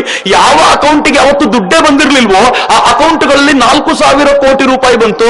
ನರೇಂದ್ರ ಮೋದಿಯ ಒಂದು ಸ್ಟೆಪ್ ಸಕ್ಸಸ್ಫುಲ್ ಆದ್ರು. 2ನೇ ಸ್ಟೆಪ್ ಅಲ್ಲಿ ನರೇಂದ್ರ ಮೋದಿ ಹೇಳಿದ್ರು, ಅಕೌಂಟ್ಗಳನ್ನ ಆಧಾರ್ ಕಾರ್ಡ್ಗೆ ಕನೆಕ್ಟ್ ಮಾಡೋಣ. ಜನ ಕೇಳಿದ್ರು ಯಾಕೆ ಮಾಡಬೇಕು, ಮಾಡಲ್ಲ ಅಂತ. ನಮ್ ಜನ ಹಂಗೆ ಮೊದಲು ಕೇಳಿದ ತಕ್ಷಣ ಮಾಡಲ್ಲ ಅಂತಾರೆ. ನರೇಂದ್ರ ಮೋದಿ ಹೇಳಿದ್ರು ನೀನ್ ಮಾಡ್ಲೇಬೇಕು, ಯಾಕೆ ಅಂದ್ರೆ ನರೇಗಾ ಸ್ಕೀಮ್ ದುಡ್ಡು ಇನ್ಮೇಲೆ ವಿಲೇಜ್ ಅಕೌಂಟೆಂಟ್ ಕೊಡಲ್ಲ, ಡೈರೆಕ್ಟ್ ಆಗಿ ಅಕೌಂಟಿಗೆ ಬರುತ್ತೆ, ಆಧಾರ್ ಕನೆಕ್ಟ್ ಆಗಿದ್ರೆ ಮಾತ್ರ ಬರುತ್ತೆ, ಹಂಗಿದ್ರೆ ಕನೆಕ್ಟ್ ಮಾಡಬೇಕು ಅಂತ ಬಂದ್ರು ಜನ. ಸಿಟಿನವ್ರಿಗೆ ಹೇಳಿದ್ರು 400 ರೂಪಾಯಿ ಸಬ್ಸಿಡಿ ಬೇಕು ತಾನೇ ಸಿಲಿಂಡರ್ದು. ಸಬ್ಸಿಡಿ ಇನ್ನು ಮುಂದೆ ಯಾರೋ ಸಿಲಿಂಡರ್ ಅಂಗಡಿಯಲ್ಲಿ ನಿಮ್ಗೆ ಸಿಗಲ್ಲ, ನೀವು ಸಿಲಿಂಡರ್ ಅಂಗಡಿಗೆ ಕಟ್ಟಬೇಕಾಗಿದ್ದನ್ನು ಕಟ್ಟಲೇಬೇಕು. ನಿಮ್ಗೆ ಆ ದುಡ್ಡು ಬೇಕು ಅಂತಾದ್ರೆ ಡೈರೆಕ್ಟ್ ಅಕೌಂಟಿಗೆ ಬರುತ್ತೆ, ಕನೆಕ್ಟ್ ಮಾಡಿ ಆಧಾರ್ಗೆ ಅಂತ. ಆಧಾರಿಗೆ ಕನೆಕ್ಟ್ ಮಾಡೋ ಕೆಲಸ ಹೆಂಗ್ ನಡೀತು ಅಂತಂದ್ರೆ ಯೂಸರ್ ಇಂಟರ್ಫೇಸ್ ಅನ್ನುವಂತ ಯೋಜನೆ ನೆಕ್ಸ್ಟ್ ತೆಗೆದುಕೊಂಡು ಬಂದು ನರೇಂದ್ರ ಮೋದಿ ಅವರು ಏನ್ ಮಾಡಿದ್ರು, ಕೈಯಲ್ಲಿ ಸ್ಮಾರ್ಟ್ ಫೋನ್ ಹಿಡ್ಕೊಂಡು 2 ಅಕೌಂಟ್ಗಳನ್ನ ಹ್ಯಾಂಡಲ್ ಮಾಡುವಂತ ವ್ಯವಸ್ಥೆ ಜಾರಿಗೆ ತಗೊಂಡು ಬಂದ್ರು. ಮಿತ್ರರೇ, ಒಂದ್ ಹೆಜ್ಜೆ ಮುಂದೆ ಹೋಗಿ ಈ ತರ ಡಿಮಾನಿಟೈಸೇಷನ್ ಪ್ರಾಸೆಸ್ ಬಂದಾಗ ಬಿಲ್ ಕಟ್ಲಿಕ್ಕೆ ಕಷ್ಟ ಆಗ್ಬಹುದು ಅಂತ ಅಂದಾಜ್ ಮಾಡ್ಕೊಂಡಿದ್ದ ನರೇಂದ್ರ ಮೋದಿ ಟೀಮ್ ಅನ್ನು ಕರೆದು ಹೇಳಿದ್ರು, ಭಾರತ್ ಬಿಲ್ ಪೇಮೆಂಟ್ ಸಿಸ್ಟಮ್ ಅನ್ನುವಂತ ಒಂದು ಆಪ್ ಅನ್ನು ಡೆವಲಪ್ ಮಾಡಿ ಮನೆಯಲ್ಲೇ ಕೂತ್ಕೊಂಡು ಎಲೆಕ್ಟ್ರಿಕಲ್ ಬಿಲ್ ಕಟ್ಟುವಂತ ವ್ಯವಸ್ಥೆ ತಗೊಂಡು ಬಂದ್ರು. ಮನೆಯಲ್ಲೇ ಕೂತ್ಕೊಂಡು ವಾಟರ್ ಬಿಲ್ ಕಟ್ಟುವಂತ ವ್ಯವಸ್ಥೆ ತಗೊಂಡು ಬಂದ್ರು. ದುಡ್ಡಿಲ್ಲ ಅಂತ ಟೆನ್ಷನ್ ಮಾಡ್ಕೋಬೇಡಿ, ನಿಮ್ಮ ಅಕೌಂಟ್ ಅನ್ನು ಕನೆಕ್ಟ್ ಮಾಡ್ಕೊಳ್ಳಿ, ಇಲ್ಲಿಂದ ಕಟ್ಟಿ ನೀವೆಲ್ಲಿ ಬಂದು ಲೈನಲ್ಲಿ ನಿಂತ್ಕೊಳ್ಳೋದೇ ಬೇಡ ಅಂತ ನರೇಂದ್ರ ಮೋದಿ ಕಲ್ಪನೆ ಇತ್ತು. ಡಿಮಾನಿಟೈಸ್ ಮಾಡಿದ್ಮೇಲೆ ಒಂದು 3-4 ದಿನ ಲೈನಲ್ಲಿ ನಿಂತ್ಕೊಳ್ಳಿ, ಉಳಿದಂತೆ ಜೀವನದಲ್ಲಿ ಲೈನಲ್ಲಿ ನಿಂತ್ಕೊಳ್ಳೋದೇ ಬೇಡ ಅಂತ ಅವರ ಸ್ಪಷ್ಟ ಕಲ್ಪನೆಯನ್ನ ಆವಾಗಲೇ ತಗೊಂಡಾಗಿತ್ತು. ಇದೆಲ್ಲ ಬಡವರಿಗೆ ಮತ್ತು ಮಿಡ್ಲ್ ಕ್ಲಾಸ್ನವರಿಗೆ. ಜನ್ಧನ್ ಯೋಜನಾ ಆಧಾರ್ ಕನೆಕ್ಷನ್ ಬಡವರಿಗೆ, ಆಧಾರ್ ಕನೆಕ್ಷನ್ ಮತ್ತು ಈ ಭಾರತ್ ಬಿಲ್ ಪೇಮೆಂಟ್ ಸಿಸ್ಟಮ್ ಎಲ್ಲ ಮಿಡ್ಲ್ ಕ್ಲಾಸ್ನವರಿಗೆ. ಇವ್ರಿಗೆಲ್ರಿಗೂ ಸಹಕಾರ ಮಾಡಾಯ್ತು. ಬ್ಲ್ಯಾಕ್ ಮನಿ ಇಟ್ಟಂತ ದೊಡ್ಡವರಿಗೂ ಹೆಲ್ಪ್ ಮಾಡ್ಬೇಕಲ್ಲ, ಸುಮ್ಮನೆ ಹಂಗೆ ಚಾರ್ಜ್ ತಗೊಳ್ಳಿಕ್ಕಾಗಲ್ಲ. ಅದಕ್ಕೆ ಹೇಳಿದ್ರು 1 ಟೈಮ್ ಡಿಸ್ಕ್ಲೋಸರ್ 65% ಟ್ಯಾಕ್ಸ್ ಕಟ್ಬಿಡಿ ಅಂತ. 60% ಟ್ಯಾಕ್ಸ್ ಇತ್ತು ಅನ್ಸುತ್ತಾಗ. ಅನೇಕರು 15-16 ಸಾವಿರ ಕೋಟಿ ರೂಪಾಯಿವರೆಗೂ ಡಿಕ್ಲೇರ್ ಮಾಡ್ಕೊಂಡ್ರು, ಬಟ್ ಏನೂ ದೊಡ್ಡ ಲಾಭ ಆಗಲಿಲ್ಲ. ಆಮೇಲೆ ಅವ್ರಿಗೆ ಗೊತ್ತಾಯ್ತು ನನ್ನ ದೇಶದ ಮೈಂಡ್ ಸೆಟ್ ಒಂಥರ ಬಾಟಾ ಮೈಂಡ್ ಸೆಟ್ ಅಂತ. 49 ರೂಪಾಯಿ 99 ಪೈಸೆ ಕಡಿಮೆ, 50 ರೂಪಾಯಿ ಜಾಸ್ತಿ. ನಮಗೊಂಥರ ವಿಚಿತ್ರ ಇದೆ. ಚಪ್ಪಲಿಗೆ 50 ರೂಪಾಯಿ ಇದ್ರೆ ತಗೊಳ್ಳಲ್ಲ ನಾವು, 49 ರೂಪಾಯಿ 99 ಪೈಸಾ ಅಂತಂದ್ರೆ ಎಷ್ಟು ಕಡಿಮೆ ಅಪ್ಪ ಇದು ಅಂತ ಬಹಳ ಖುಷಿ ನಮಗೆ. ಬಾಟಾದವರಿಗೆ ಮೈಂಡ್ ಸೆಟ್ ಗೊತ್ತಿದೆ, ಇದು ಜಗತ್ನಲ್ಲಿರುವಂತ ಮೈಂಡ್ ಸೆಟ್. ಅದಕ್ಕೆ ನರೇಂದ್ರ ಮೋದಿ ಹೇಳಿದ್ರು 50% ಗಿಂತ ಸ್ವಲ್ಪ ಕಡಿಮೆ ಇಟ್ಟು ನೋಡೋಣ ಅಂತ. 2ನೇ ವರ್ಷ ಮತ್ತೊಮ್ಮೆ ಲಾಸ್ಟ್ ಡಿಸ್ಕ್ಲೋಜರ್ ಅಂತ ಅದನ್ನು ತಗೊಂಡ್ ಬಂದ್ರು. ಈ ಬಾರಿ 45-48% ಏನ್ ಡಿಸ್ಕ್ಲೋಜರ್ಗೆ ಟ್ಯಾಕ್ಸ್ ಇತ್ತು, ಅದನ್ನು ಕಟ್ಟಿ 1.25 ಲಕ್ಷ ಕೋಟಿ ರೂಪಾಯಿಯಷ್ಟು ಹಣ ಡಿಸ್ಕ್ಲೋಸ್ ಆಯ್ತು. 60,000 ಕೋಟಿ ರೂಪಾಯಿಯಷ್ಟು ಹಣ ಏನಿದೆ ಅದು ಈ ದೇಶದ ಈ ಮೇಲಿನ ಟ್ಯಾಂಕ್ ಇದೆಯಲ್ಲ ಇಲ್ಲಿಗೆ ಬಂದು ತುಂಬ್ಕೋತು ಅಂತ. ಮೇಲಿನ ಟ್ಯಾಂಕ್ ತುಂಬಿಸ್ಲಿಕ್ಕೆ ನಮ್ಮನ್ನ ಹೀರೋ ಅಂತ ಕಾಲ ಹೋಯ್ತು. ಇದ್ದ ಬ್ಲಾಕ್ ಮನಿಯನ್ನ ನೇರವಾಗಿ ಹೊರತರುವಂತ ಯೋಜನೆ ನರೇಂದ್ರ ಮೋದಿ ತಗೊಂಡ್ ಬಂದು ಡೈರೆಕ್ಟ್ ಆಗಿ ತುಂಬಿಸುವಂತ ಪ್ಲಾನ್ ತಗೊಂಡ್ ಬಂದ್ಬಿಟ್ರು. ಅಪರೂಪದ ಕೆಲಸ ಆಗಿತ್ತದು. ಅಷ್ಟಕ್ಕೆ ಸುಮ್ಮನಾಗ್ಲಿಲ್ಲ ಆ ಪುಣ್ಯಾತ್ಮ. ಆ ಯೋಜನೆ ತಗೊಂಡ್ ಬಂದು ಅವರೊಂದು ಮಾತು ಹೇಳಿದ್ರು, ಸೆಪ್ಟೆಂಬರ್ 30ರೊಳಗೆ, ಹಿಂದಿಯಲ್ಲಿ ಅವ್ರು ಹೇಳಿದ ಮಾತನ್ನೇ ಹೇಳ್ತೀನಿ, ಸೆಪ್ಟೆಂಬರ್ 30 तक अपना कालाधन घोषित करो, सितंबर 30 से पहले अपना कालाधन घोषित करो, नहीं तो बाद में मुंह काला करने के लिए तैयार रहो ಅಂತಂದ್ರು. ಏನ್ ಮಾತು! ನೀವು ಸೆಪ್ಟೆಂಬರ್ 30ರೊಳಗೆ ಕಪ್ಪು ಹಣ ಘೋಷಣೆ ಮಾಡಿ, ಇಲ್ಲಾಂದ್ರೆ ಮುಖಕ್ಕೆ ಕಪ್ಪು ಮಸಿ ಹಚ್ಕೊಳ್ಳಿಕ್ ತಯಾರಾಗಿ ಅಂತ ನರೇಂದ್ರ ಮೋದಿ ಹೇಳಿದ್ರು. ಯಾರು ಕೇರ್ ಮಾಡ್ಲಿಲ್ಲ. ಮನಮೋಹನ್ ಸಿಂಗನ್ನೇ ನೋಡಿದೀವಿ ಅಂತ ಇವ್ರ್ಯಾರು ಹೋಗಿ ಅಂತ. ಆರ್ಥಿಕ ತಜ್ಞ ಮನಮೋಹನ್ ಸಿಂಗರಿಗಿಂತ ಬುದ್ಧಿವಂತರ ಅಂತ. ಮನಮೋಹನ್ ಸಿಂಗರು ಆರ್ಥಿಕ ತಜ್ಞರು ಇರಬಹುದು, ಆದ್ರೆ ಈ ಮನುಷ್ಯ ದೇಶಕ್ಕೆ ಬೇಕಾಗಿರುವಂತ ತಜ್ಞನಾಗಿದ್ದರಿಂದ ಏನ್ ಮಾಡಬೇಕು ಅಂತ ನಿಶ್ಚಯ ಮಾಡಿದ್ರು. ಈ ಮನುಷ್ಯ 10 ತಿಂಗಳ ಮುಂಚೆ ಯೋಜನೆ ಜಾರಿಗೆ ತಗೊಂಡ್ ಬಂದ್ರು. ಬಹಳ ಜನರಿಗೆ ಗೊತ್ತಿಲ್ಲ, ಇದು 2-3 ತಿಂಗಳ ಮುಂಚೆ ಆಗಿದ್ದಲ್ಲ. ಇವರು ರಘುರಾಮ್ ರಾಜನ್ನ ಕರೆದು RBI ಗವರ್ನರ್ನ ನೋಟ್ ಪ್ರಿಂಟ್ ಮಾಡಬೇಕು, ಯಾವ ನೋಟ್ ಪ್ರಿಂಟ್ ಮಾಡೋಣ ಅಂತ ಕೇಳಿದ್ರು. ರಘುರಾಮ್ ರಾಜನ್ ಹೇಳಿದ್ರು 5,000 10,000 ಪ್ರಿಂಟ್ ಮಾಡೋಣ ಈ ಸಲ ಅಂತ. ನರೇಂದ್ರ ಮೋದಿ ಹೇಳಿದ್ರು ವೆರಿ ಗುಡ್, ಒಳ್ಳೆ ಐಡಿಯಾ, 5,000 10,000 ಜೊತೆಗೆ 2,000 ಸೇರಿಸಿ ಅಂದ್ರು. ಹೇಳಿಲ್ಲ ಏನು ಅಂತ. ಯಾಕೆಂದ್ರೆ ರಘುರಾಮ್ ರಾಜನ್ ಇದ್ರಲ್ಲ, ಅವ್ರು ಇನ್ನೂ ಹಳೆಯ ಮೈಂಡ್ ಸೆಟ್ ನಲ್ಲೇ ಇದ್ದವರಾಗಿದ್ದರಿಂದ ಇವರು ಮಾಡುವ ಎಲ್ಲ ಯೋಜನೆಗೂ ಅಡ್ಡ ಹಾಕ್ತಾರೆ ಅಂತ ಗೊತ್ತಿತ್ತು. ಎಲ್ಲ ಡಿಸೈನರ್ಗಳನ್ನ 16 ಜನ ಡಿಸೈನರ್ಗಳು ನೋಟ್ ಡಿಸೈನ್ ಮಾಡೋರು RBI ಜೊತೆಗಿರ್ತಾರೆ. ಅಂತವರಲ್ಲಿ 3 ಜನ ಸೆಲೆಕ್ಟ್ ಮಾಡ್ಕೊಂಡ್ರು. ಇದು RBI ಗವರ್ನರ್ ಹೇಳಿರೋ ಮಾತು. ಅವರನ್ನು ತಗೊಂಡು ಇವರಿಗೆ ಡಿಸೈನ್ ಮಾಡೋ ಕೆಲಸಕ್ಕೆ ಹಚ್ಚಿದ್ರು. ಡಿಸೈನ್ ಶುರುವಾಯ್ತು. ಡಿಸೈನ್ ಮಾಡೋನಿಗೂ ಗೊತ್ತಿರಲಿಲ್ಲ ಏನಾಗುತ್ತೆ ಅಂತ. This is a very great idea. 5,000 design ಆಯ್ತು, 10,000 ಆಯ್ತು, 2,000 ಆಯ್ತು. ಎಲ್ಲ ತನ್ನ ಡಿಸೈನ್, ನಾರ್ಮಲ್ ಡಿಸೈನಿಂಗ್ ಪ್ರೊಸೆಸ್ ಎಲ್ಲ ನಡೀತಾ ಇತ್ತು. RBI ಗವರ್ನರ್ ರಿಟೈರ್ ಆಗುವವರೆಗೂ ಕಾಯ್ತಾ ಇದ್ರು ಅವ್ರನ್ನ ಕಳಿಸಬೇಕು ಅಂತ. ಅವ್ರನ್ನ ಕಳಿಸಿ ಹೊಸಬರು ಬಂದ ತಕ್ಷಣ ಈ ದೇಶದ ಪ್ರಧಾನಿ ಕಳೆದ 3-4 ತಿಂಗಳೊಳಗೆ ಇದೇ ಮೈಸೂರಿನ ಪ್ರಿಂಟಿಂಗ್ ಪ್ರೆಸ್ ನಲ್ಲಿ 2,000 ರೂಪಾಯಿ ನೋಟನ್ನು ಪ್ರಿಂಟ್ ಮಾಡಿದ್ರು. ಆಶ್ಚರ್ಯ ಮಿತ್ರರೇ, ನಾನು ಕೆಲವು ರಿಪೋರ್ಟ್ ಅನ್ನು ಓದಿದ್ದೀನಿ, ನಂಗೆ ಗೊತ್ತಿಲ್ಲ ಎಷ್ಟರ ಮಟ್ಟಿಗೆ ಅದು ಎಷ್ಟರ ಮಟ್ಟಿಗೆ ಸತ್ಯ ಇರಬಹುದು ಅಂತ. ಇದೇ ಮೈಸೂರಿನ ಪ್ರಿಂಟಿಂಗ್ ಪ್ರೆಸ್ಗಳಲ್ಲಿ ಪ್ರಿಂಟ್ ಆಯ್ತಲ್ಲ, ವಿಮಾನಗಳಲ್ಲಿ ಇದನ್ನು ತುಂಬಿಕೊಂಡು ನರೇಂದ್ರ ಮೋದಿ ಅನೌನ್ಸ್ ಮಾಡೋಕ್ಕಿಂತ 2-3 ದಿನಗಳ ಮುಂಚೆ ರಿಸರ್ವ್ ಬ್ಯಾಂಕ್ ಆಫ್ ಇಂಡಿಯಾದಲ್ಲಿ ತುಂಬಿಸಲಾಯಿತು. 2,000 ರೂಪಾಯಿ ನೋಟು ಬರ್ತಿದೆ ಅನ್ನೋದನ್ನ ನಿಧಾನವಾಗಿ ಲೀಕ್ ಮಾಡ್ಲಿಕ್ಕೆ ಶುರು ಮಾಡಿದ್ರು. ಸೊ ದಟ್ ಜನ ಪ್ಯಾನಿಕ್ ಆಗಬಾರ್ದು, ಮತ್ತೆ ಅಲ್ಲಿ ಏನ್ ಶಿಫ್ಟ್ ಆಗ್ತಿದೆ ಅನ್ನೋದ್ರ ಬಗ್ಗೆ ಯಾರು ತಲೆ ಕೆಡಿಸ್ಕೊಳ್ಬಾರ್ದು ಅಂತ, ಏನಿರ್ಬೋದು ಅನ್ನೋ ಕಲ್ಪನೆ ಗೊತ್ತಾಗಬಾರ್ದು ಯಾರಿಗೆ ಅಂತ ಎಲ್ಲವನ್ನೂ ಪ್ಲಾನ್ ಮಾಡ್ಕೊಂಡು ವ್ಯವಸ್ಥಿತವಾಗಿ ಜೋಡಿಸ್ಕೊಂಡ್ರು ನರೇಂದ್ರ ಮೋದಿ. ನವೆಂಬರ್ 8ನೇ ತಾರೀಕು ಮಧ್ಯಾಹ್ನ 3:30-4 ಗಂಟೆ ಅಷ್ಟೊತ್ತಿಗೆ ಆರ್ಮ್ಡ್ ಫೋರ್ಸಸ್ ಮುಖ್ಯಸ್ಥರನ್ನ ಮೀಟಿಂಗ್ ಕರೆದ್ರು. ಆರ್ಮಿ, ನೇವಿ, ಏರ್ಫೋರ್ಸ್ 3 ಮುಖ್ಯಸ್ಥರು ಬಂದ್ರು. ಅದ್ರ ಜೊತೆಗೆ NSAದ ಅಜಿತ್ ದೋವಲ್ ಬಂದು ಕೂತ್ಕೊಂಡ್ರು. ಪುಣ್ಯಾತ್ಮ ಸುಮ್ಮನಿರ್ಬೇಕೋ ಬೇಡವಾ? ಅವ್ರು ಏನ್ ಮಾಡಿದ್ರು, ಈ ಫೋಟೋ ತೆಗೆದು ಟ್ವೀಟ್ ಮಾಡಿದ್ರು, ಈಗ ತಾನೇ ಒಳ್ಳೆ ಮೀಟಿಂಗ್ ನಡೀತಾ ಇದೆ ಅಂತ. ಎಲ್ಲ ಪತ್ರಕರ್ತರು ತಯಾರಾದ್ರು. ಮೋಸ್ಟ್ಲಿ ವಾರ್ ಇರ್ಬೋದಾ ಪಾಕಿಸ್ತಾನ ಜೊತೆಗೆ? ಆಬ್ವಿಯಸ್ಲಿ ತಾನೆ, ಸರ್ಜಿಕಲ್ ಸ್ಟ್ರೈಕ್ ಆಗಿದೆ, ಪಾಕಿಸ್ತಾನ ತುಂಬಾ ಕಿರಿಕಿರಿ ಮಾಡ್ತಿದೆ, ವಾರೇ ಮಾಡಬಹುದು ಅಂತ. ಆದ್ರೆ ಆರ್ಮ್ಡ್ ಫೋರ್ಸಸ್ ಅನ್ನ ಯಾಕೆ ಕರೆಸಿದ್ರು ಗೊತ್ತಾ? 56 ಇಂಚಿನ ಅದೇ ರೀ ಮನುಷ್ಯ. ಮಯನ್ಮಾರ್ ಅಲ್ಲಿ ಇದೇ ಡಿಮಾನಿಟೈಸೇಷನ್ ಪ್ರಾಸೆಸ್ ಜಾರಿಗೆ ತಗೊಂಡ್ಬಂದಾಗ ಅಲ್ಲಿನ ಪ್ರತಿಪಕ್ಷಗಳು ದಂಗೆ ಎಬ್ಬಿಸಿ 2 ದಿನದಲ್ಲಿ ರೋಲ್ ಬ್ಯಾಕ್ ಆಗ್ಲಿಕ್ಕೆ ಏನ್ ಬೇಕೋ ಅಷ್ಟು ಕೆಲಸ ಮಾಡ್ಕೊಂಡಿದ್ದು. ಅದಕ್ಕೋಸ್ಕರ ನರೇಂದ್ರ ಮೋದಿ ಕರೆದು ಹೇಳಿದ್ರು, ಈ ತರದೇನಾದ್ರೂ ಸಮಸ್ಯೆ ಬಂದ್ರೆ ಹ್ಯಾಂಡಲ್ ಮಾಡಬೇಕಾಗಿರೋ ಜವಾಬ್ದಾರಿ ನಿಮ್ದು, ಹುಷಾರಾಗಿ ನೋಡ್ಕೊಳ್ಳಿ ಅಂತ ಅವ್ರಿಗೆಲ್ಲ ಹೇಳಿ ತಯಾರು ಮಾಡಿಸಿದ್ರು. ಯಾರಾದ್ರೂ ಗೂಂಡಾಗಳು ಬೀದಿಗೆ ಬಂದಿದ್ರೆ ಏನಾಗಬೇಕಾಗಿತ್ತು ಅದೇ ಆಗ್ತಾ ಇತ್ತು. ನರೇಂದ್ರ ಮೋದಿ ಪ್ರಿಪೇರ್ ಆಗಿ ಬಂದು ನಿಂತ್ಕೊಂಡು, ಅದಕ್ಕೆ ಹೇಳಿದ್ರಲ್ಲ, ನಾನು ಇದನ್ನೆಲ್ಲವನ್ನು ಎದುರಿಸಲಿಕ್ಕೆ ಬಂದು ನಿಂತ್ಕೊಂಡಿರೋದು. ಯಾಕೆಂದ್ರೆ ನನ್ನ ಕಲ್ಪನೆ ವಿಶ್ವಗುರು ಭಾರತ ಮಾತ್ರ, ಇದಕ್ಕಿಂತ 1 ಇಂಚು ಕಡಿಮೆ ಇಲ್ಲ ಅನ್ನುವಂತ ಅವ್ರ ಚಿಂತನೆ ಇದೆಯಲ್ಲ, ಅದಕ್ಕೋಸ್ಕರ ಸಿದ್ಧವಾಗಿ ಬಂದಿದ್ರು. ಆದ್ರೆ ಪತ್ರಕರ್ತರು ಹೊರಗಡೆ ಗೊತ್ತಾಗಿರಲ್ಲ, ಯುದ್ಧ ಅನ್ಕೊಂಡ್ರು. ನರೇಂದ್ರ ಮೋದಿ ನೆಕ್ಸ್ಟ್ ಏನ್ ಮಾಡಿದ್ರು, ಕ್ಯಾಬಿನೆಟ್ ಮೀಟಿಂಗ್ ಅನ್ನು ಕರೆದ್ರು. ಈ ಕ್ಯಾಬಿನೆಟ್ ಮೀಟಿಂಗ್ಗೆ ಕಳೆದ ಕೆಲವಾರು ತಿಂಗಳುಗಳಿಂದ ಫೋನ್ ತರಬಾರದು ಅಂತ ನಿಯಮಿತವಾಗಿ ರೂಲ್ ಮಾಡಿಬಿಟ್ಟಿದ್ದಾರೆ. ಈ ಮೀಟಿಂಗಿಗೂ ಯಾರು ಫೋನ್ ತರಬೇಡಿ ಅಂತ ಆಚೆ ಇಡ್ಸಿ ಇವ್ರನ್ನ ಮಾತ್ರ ಒಳಗೆ ಕರ್ಸ್ಕೊಂಡ್ರು. ಒಳಗೆ ತುಂಬಾ ಪ್ರೀತಿಯಿಂದ ಮಾತಾಡ್ತಾ ಮತ್ತೊಂದು ಟ್ವೀಟ್ ಮಾಡಿದ್ರು, ಕ್ಯಾಬಿನೆಟ್ ಮೀಟಿಂಗ್ ನಡೀತಿದೆ ಅಂತ. ಪತ್ರಕರ್ತರು ಕಿವಿ ನೆಟ್ಟಗಾಯ್ತು. ಆಗ್ಲೇ ಆರ್ಮ್ಡ್ ಫೋರ್ಸಸ್, ಈ ಕ್ಯಾಬಿನೆಟ್ 100% ಯುದ್ಧನೇ ಇದು. ಅನುಮಾನವೇ ಇಲ್ಲ ಅಂತ. ನರೇಂದ್ರ ಮೋದಿ ಸುಮ್ಮಿರದೆ ಒಳ ಕೂತವ್ರು ಏನ್ ಮಾಡಿದ್ರು, ಒಂದ್ ಟ್ವೀಟ್ ಮಾಡಿ ಹೇಳಿದ್ರು, 8 ಗಂಟೆಗೆ ನಾನು ಈ ದೇಶವನ್ನು ಉದ್ದೇಶಿಸಿ ಮಾತನಾಡ್ತೀನಿ, ನೋ ಡೌಟ್ ಯುದ್ಧನೇ ಇದು ಅಂತ ಫಿಕ್ಸ್ ಆಗ್ಬಿಟ್ಟು. ಆಮೇಲೆ ಏನಾಯ್ತು ಗೊತ್ತಾ, ಬ್ರೇಕಿಂಗ್ ನ್ಯೂಸ್ ಯಾರು ಕೊಡ್ತಾರೆ ಅಂತ ಟೆನ್ಷನ್. ಎಲ್ಲ ಡೆಲ್ಲಿಲಿ ಕೂತಿರೋ ಮೀಡಿಯಾಗಳು ಇಂಡಿಯಾ ಪಾಕಿಸ್ತಾನ ಮ್ಯಾಪ್ ತಗೊಂಡ್ವು, ಅಲ್ಲಿ ಇದು ಮಾಡಿದ್ವು, ಇಲ್ಲಿ ಟ್ಯಾಂಕ್ ನಿಲ್ಸಿದ್ವು, ಅಲ್ಲದಾಯ್ತು, ಇಲ್ಲಿ ಇಂಡಿಯಾ ಸ್ಟ್ರೆಂತ್, ಅಲ್ಲಿ ಎಲ್ಲ ತಯಾರು ಮಾಡ್ಕೊಂಡು ಅನಾಲಿಸಿಸ್ ಮಾಡ್ಲಿಕ್ಕೆ ಕೂತ್ರು. 8 ಗಂಟೆಗೆ ನರೇಂದ್ರ ಮೋದಿ ನಗ್ನಗ್ತಾ ಭಾಷಣ ಮಾಡಿ ರಾತ್ರಿ 12 ಗಂಟೆಯಿಂದ 500 ಮತ್ತು 1000 ರೂಪಾಯಿ ನೋಟ್ ಇರಲ್ಲ ಅಂದ್ರು.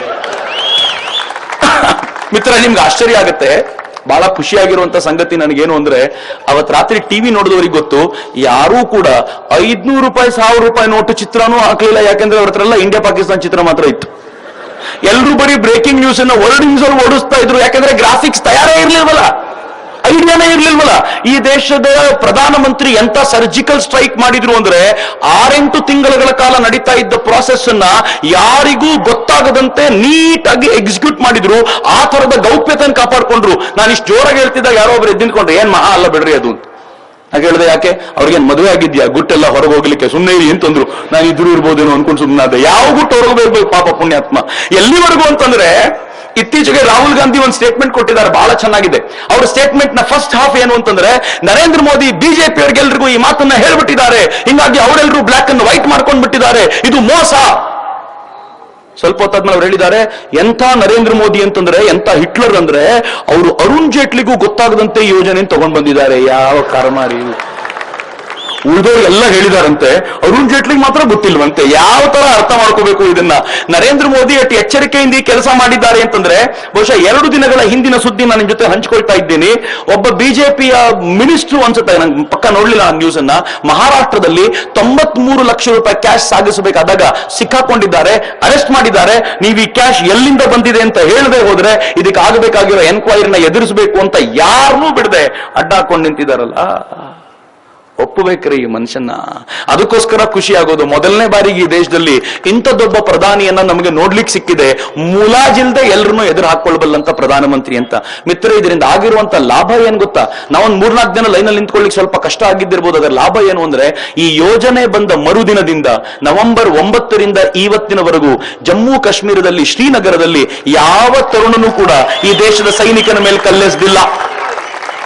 ನಾನು ಶ್ರೀನಗರಕ್ಕೆ ತುಂಬಾ ಬಾರಿ ಹೋಗಿದ್ದೀನಿ.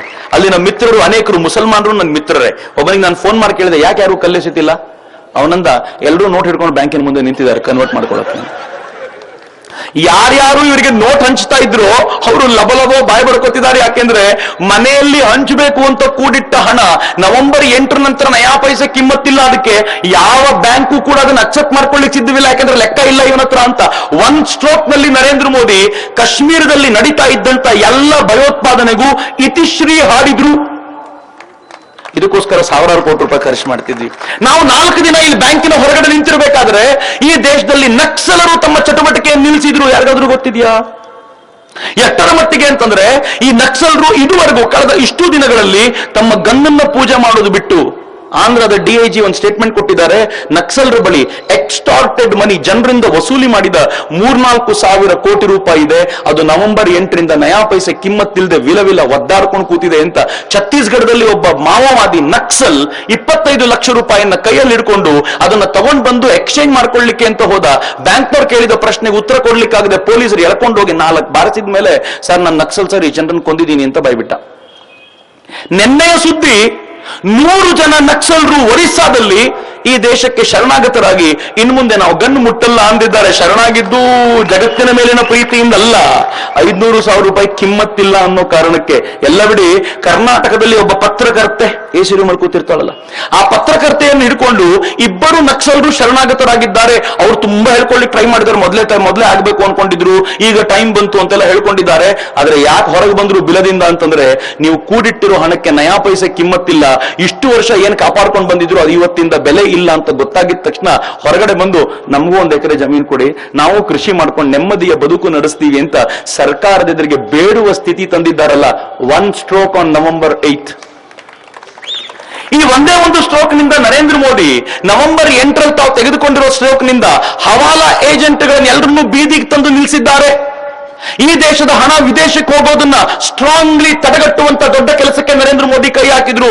ಇಷ್ಟಕ್ಕೆ ಮುಗಿಲಿಲ್ಲ, ಈ ಪುಣ್ಯಾತ್ಮ ಎಲ್ಲಿವರೆಗೂ ಹೆಜ್ಜೆ ಇಟ್ರು ಅಂತಂದ್ರೆ ಇದರ ನಂತರ ಇನ್ನು ಮುಂದೆ 2,000 ರೂಪಾಯಿ ನೋಟನ್ನು ಕೂಡಿಡಬೇಕಾದ್ರಾಗ್ಲೂ ಜನ 100 ಸಲ ಯೋಚನೆ ಮಾಡುವಂತ ನರೇಂದ್ರ ಮೋದಿ ಮಾಡಿದ್ದಾರೆ. ಮಿತ್ರ, ಒಂದು ಅಪರೂಪದ ಸಂಗತಿ, ಈ ಮನುಷ್ಯನನ್ನ ಯೋಚನೆ ಯಾವ ದಿಕ್ಕಲ್ಲಿ ಓಡಾಡುತ್ತೆ ನಂಗೆ ಗೊತ್ತಿಲ್ಲ. ಯಾರೋ ಅವ್ರಿಗೆ ಮುಂಚೆನೆ ಹೇಳಿದ್ದಾರೆ ಇದೇನಾದ್ರೂ ಡಿಮಾನಿಟೈಸ್ ಮಾಡಿದ್ರೆ ಜನ ಎಲ್ಲ ರಾತ್ರೋರಾತ್ರಿ ಚಿನ್ನವಾಗಿ ಕನ್ವರ್ಟ್ ಮಾಡ್ತಾರೆ ಅಂತ. ನರೇಂದ್ರ ಮೋದಿ ಮೊದಲೇ ರೂಲ್ ತಗೊಂಡ್ಬಂದಿದ್ದಾರೆ, 2 ಲಕ್ಷಕ್ಕಿಂತ ಹೆಚ್ಚು ಚಿನ್ನ ಕೊಂಡ್ಕೋಬೇಕಾದ್ರೆ ಪ್ಯಾನ್ ಕಾರ್ಡ್ ಕೊಟ್ಟು ಅಧಿಕೃತವಾಗಿ ತಗೋಬೇಕು ಅಂತ. ಅದಕ್ಕೆ ಚಿನ್ನದ ಅಂಗಡಿಗೆ ಹೋಗಿ 50 ಲಕ್ಷ ರೂಪಾಯಿ ಚಿನ್ನ ತಗೊಳ್ಳೋರು ಯಾರೂ ಇಲ್ಲ. ಅನೇಕ 600 ಚಿನ್ನದ ಅಂಗಡಿಗಳ ಮೇಲೆ ನವೆಂಬರ್ 10, 11ನೇ ತಾರೀಕು ರೈಡ್ ಆಗಿದೆ. ಅವ್ರದೆಲ್ಲ ಲೆಕ್ಕಾಚಾರ ಬೀದಿಗಿಟ್ಟ ಮೇಲೆ ಉಳಿದ ಚಿನ್ನದ ಅಂಗಡಿಯವರು ಕೈ ಮುಗಿತಾ ಇದ್ದಾರೆ, ಸರ್ ದಯವಿಟ್ಟು ಬರಬೇಡಿ, ಪ್ಯಾನ್ ಕಾರ್ಡ್ ಇದ್ದು ನೀವು ಲೀಗಲಿ ಬರೋದಾದ್ರೆ ಬನ್ನಿ, ನಮ್ಗೆ ಅಂಗಡಿ ಮುಚ್ಚಿಸ್ಕೊಳ್ಬೇಕು ಅಂತ ಮನಸ್ಸಿಲ್ಲ ಅಂತ. ನರೇಂದ್ರ ಮೋದಿ ಅವರ ಸ್ಟ್ರೋಕ್ಸ್ ಇದೆಯಲ್ಲ, ಅತ್ಯದ್ಭುತವಾದ ಸ್ಟ್ರೋಕ್ಸ್. ಆದ್ರೆ 1-2 ಪ್ರಶ್ನೆ ಇದೆ. ಆ ಪ್ರಶ್ನೆಯಲ್ಲಿ ಒಂದನ್ನ ಸರ್ ಕ್ಲಿಯರ್ ಮಾಡಿದ್ರು. ಅದೇನು ಅಂದ್ರೆ, ಅನೇಕರು ದುಡ್ಡನ್ನು ಹಂಗೆ ಸುಡ್ತಿದ್ದಾರೆ, ನಮ್ಗೆಲ್ಲ ಟೆನ್ಷನ್ ಸಾರ್, ಸುಟ್ಟು ಬಿಡ್ತಾರಲ್ಲ ಸಾರ್, ಯಾರಾದ್ರೂ ಬಡವರಿಗೆ ಕೊಟ್ರೆ, ಯಾವ್ದಾದ್ರು ಒಳ್ಳೆ ಸಂಸ್ಥೆ ಕೊಟ್ರೆ ಉಪಯೋಗ ಆಗುತ್ತಲ್ಲ ಅಂತ. ಆದ್ರೆ ಗೊತ್ತಿರ್ಲಿ ಮಿತ್ರರೇ, ಈ ದೇಶದಲ್ಲಿ ಎಷ್ಟು 500 ಮತ್ತು 1000 ರೂಪಾಯಿ ನೋಟ್ ಪ್ರಿಂಟ್ ಆಗಿದೆ ಅನ್ನೋ ಲೆಕ್ಕ ರಿಸರ್ವ್ ಬ್ಯಾಂಕ್ ಆಫ್ ಇಂಡಿಯಾ ಹತ್ರ ಇದೆ. ಇದುವರೆಗೂ 14 ಲಕ್ಷ ಕೋಟಿ ರೂಪಾಯಿ ಹಣ ಪ್ರಿಂಟ್ ಆಗಿದೆ ಇದುವರೆಗೂ ಕಳೆದ 10 ವರ್ಷಗಳಲ್ಲಿ. ಈ 14 ಲಕ್ಷ ಕೋಟಿ ರೂಪಾಯಿ ಹಣದಲ್ಲಿ ಬ್ಯಾಂಕಿಗೆ ಎಷ್ಟು ಬರುತ್ತೆ ಅನ್ನೋದು ಡಿಸೆಂಬರ್ 30 ವೇಳೆ ಗೊತ್ತಾಗ್ಬಿಡತ್ತೆ. ರಿಸರ್ವ್ ಬ್ಯಾಂಕ್ ಆಫ್ ಇಂಡಿಯಾ ಅಲ್ಲಿಂದ 4-5 ದಿನ ತೆಗೆದುಕೊಂಡು ತನ್ನ ಹತ್ರ ಒಟ್ಟು ಎಷ್ಟು ನೋಟ್ ಬಂದಿದೆ ಅಂತ ಲೆಕ್ಕ ಹಾಕಿ ಅಡ್ಡ ಇಟ್ಕೊಂಡು ಸುಮ್ಮನೆ ಆಗ್ಬಿಡತ್ತೆ. ಉಳಿದ ದುಡ್ಡು ಏನಿದೆಯೋ ಅಕೌಂಟಿಗೆ ಬರದೇ ಇರೋದು ಅದೆಲ್ಲ ಈ ದೇಶದ ಈ ಬೊಕ್ಕಸವನ್ನ ನೇರವಾಗಿ ತುಂಬುತ್ತೆ. ಕನಿಷ್ಠ ಪಕ್ಷ 3-4 ಲಕ್ಷ ಕೋಟಿ ರೂಪಾಯಿ ನಮ್ಮ ಮೇಲೆ ಟ್ಯಾಕ್ಸ್ ಹಾಕದೆ, ನಮ್ಮನ್ನ ಹಿಂಡದೆ ಈ ದೇಶದಲ್ಲಿ ಅಡಗಿಸಿಟ್ಟಿದ್ದ ಬ್ಲಾಕ್ ಮನಿ, ಈ ಕೆಳಗಡೆ ಕೂತಿತ್ತಲ್ಲ, ಈ ಬ್ಲಾಕ್ ಮನಿಯನ್ನ ನೇರವಾಗಿ ಪಂಪಿನ್ ಮಾಡಿಸಿ ನರೇಂದ್ರ ಮೋದಿ ಫಿಸ್ಕಲ್ ಡೆಫಿಸಿಟ್ ಅನ್ನ ತುಂಬಿಸ್ತಿದಾರಲ್ಲ, ಇದು ಮೋದಿಯ ಮೋಡಿ ಅಂತ. ನಾನು 3-4 ಲಕ್ಷ ಕೋಟಿ ಅಂತಿದ್ದೆ ಸರ್, ಅದಕ್ಕೆ ಒಂದು 2 ಲಕ್ಷ ಆಡ್ ಮಾಡಿದ್ದಾರೆ. I very happy. 5-6 ಲಕ್ಷ ಕೋಟಿ ಆಗ್ಬೋದು ಅಂತ ಏನೋ, ಬಟ್ ಕಡಿಮೆ ನಂಬರ್ ಹೇಳಬೇಕು ಅನ್ನೋ ಕಾರಣಕ್ಕೋಸ್ಕರ ಸುಮ್ಮನಿದ್ದೀನಿ ಅಷ್ಟೇ. ಕನಿಷ್ಠ ಪಕ್ಷ 3-4 ಲಕ್ಷ ಕೋಟಿ ಅನೌನ್ಸ್ ಆಗದೆ ಒಳಗೆ ಬರುತ್ತೆ. ಇನ್ನು ಅನೌನ್ಸ್ ಮಾಡಿರೋರು ಆಮೇಲೆ ಸಿಕ್ಕಾಕೊಳ್ತಾರಲ್ಲ, ಅವ್ರು 1-2 ಲಕ್ಷ ಕೋಟಿ ಆಡ್ ಮಾಡಿದ್ರೆ ಒಂದು 5-6 ಲಕ್ಷ ಕೋಟಿ ರೂಪಾಯಿ ಈ ದೇಶಕ್ಕೆ ಬರುತ್ತೆ. ಗುಜರಾತ್ ನಿಂದ ಮುಂಬೈಗೆ ಬೇಕಾಗಿರುವಂತಹ ಬುಲೆಟ್ ಟ್ರೈನ್ಗೆ ನಮಗೂ ಮತ್ತು ಜಪಾನ್ಗೆ ಒಪ್ಪಂದ ಆಗಿರೋದು 1 ಲಕ್ಷ ಕೋಟಿ ರೂಪಾಯಿ. ನಾವಿನ್ನೂ 5 ಬುಲೆಟ್ ಟ್ರೈನ್ಗೆ ಅಟೆಂಪ್ಟ್ ಮಾಡಬಹುದು ಅಂತ. ಯೋಚನೆ ಮಾಡಿ ನಮ್ಮ ಸಾಮರ್ಥ್ಯ ಹೆಂಗಿದೆ ಅಂತ. ಮಿತ್ರರೇ, ಹೆಂಗಿದೆ ಅಂತಂದ್ರೆ, ಈ 5 ಲಕ್ಷ ಕೋಟಿ ರೂಪಾಯಿ ಬ್ಯಾಂಕಿಗೆ ಬಂದ ತಕ್ಷಣ ಆಬ್ವಿಯಸ್ಲಿ ಬ್ಯಾಂಕ್ ನಲ್ಲಿ ಅಬಂಡೆಂಟ್ ಮನಿ, 5 ಲಕ್ಷ ಅಲ್ಲ, ಹೆಚ್ಚು ಕಡಿಮೆ 14 ಲಕ್ಷ ಕೋಟಿ ರೂಪಾಯಿ ಲೆಕ್ಕ ನಾನು ಕೊಡ್ತಿರೋದು.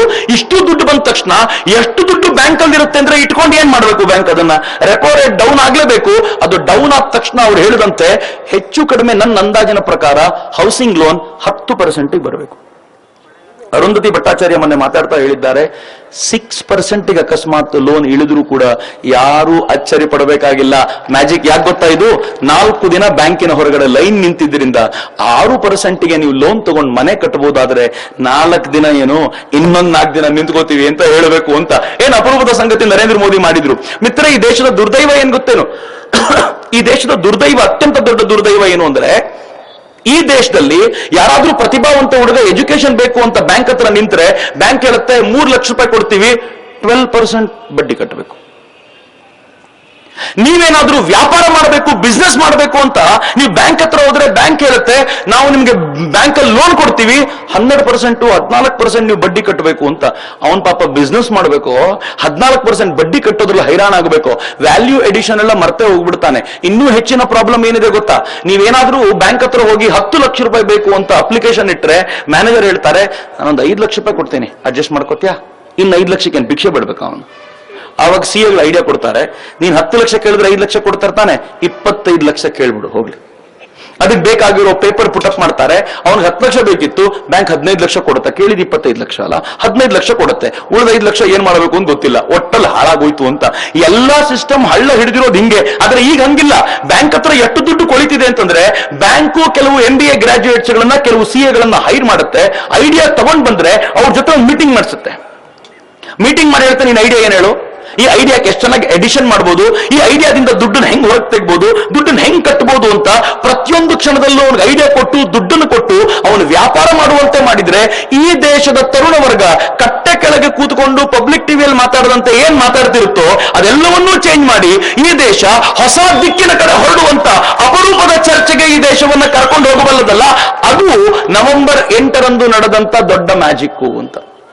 ಕೆಲವರಿಗಿದೆ 50 ರೂಪಾಯಿಗಿಂತ ದೊಡ್ಡ ನೋಟ್ ಬೇಡ ಅಂತ ಹೇಳ್ತೀರಿ, 2,000 ರೂಪಾಯಿ ನೋಟ್ ಯಾಕೆ ತಂದ್ರು, 500 ರೂಪಾಯಿ ನೋಟ್ ಯಾಕೆ ವಾಪಸ್ ತಂದ್ರು?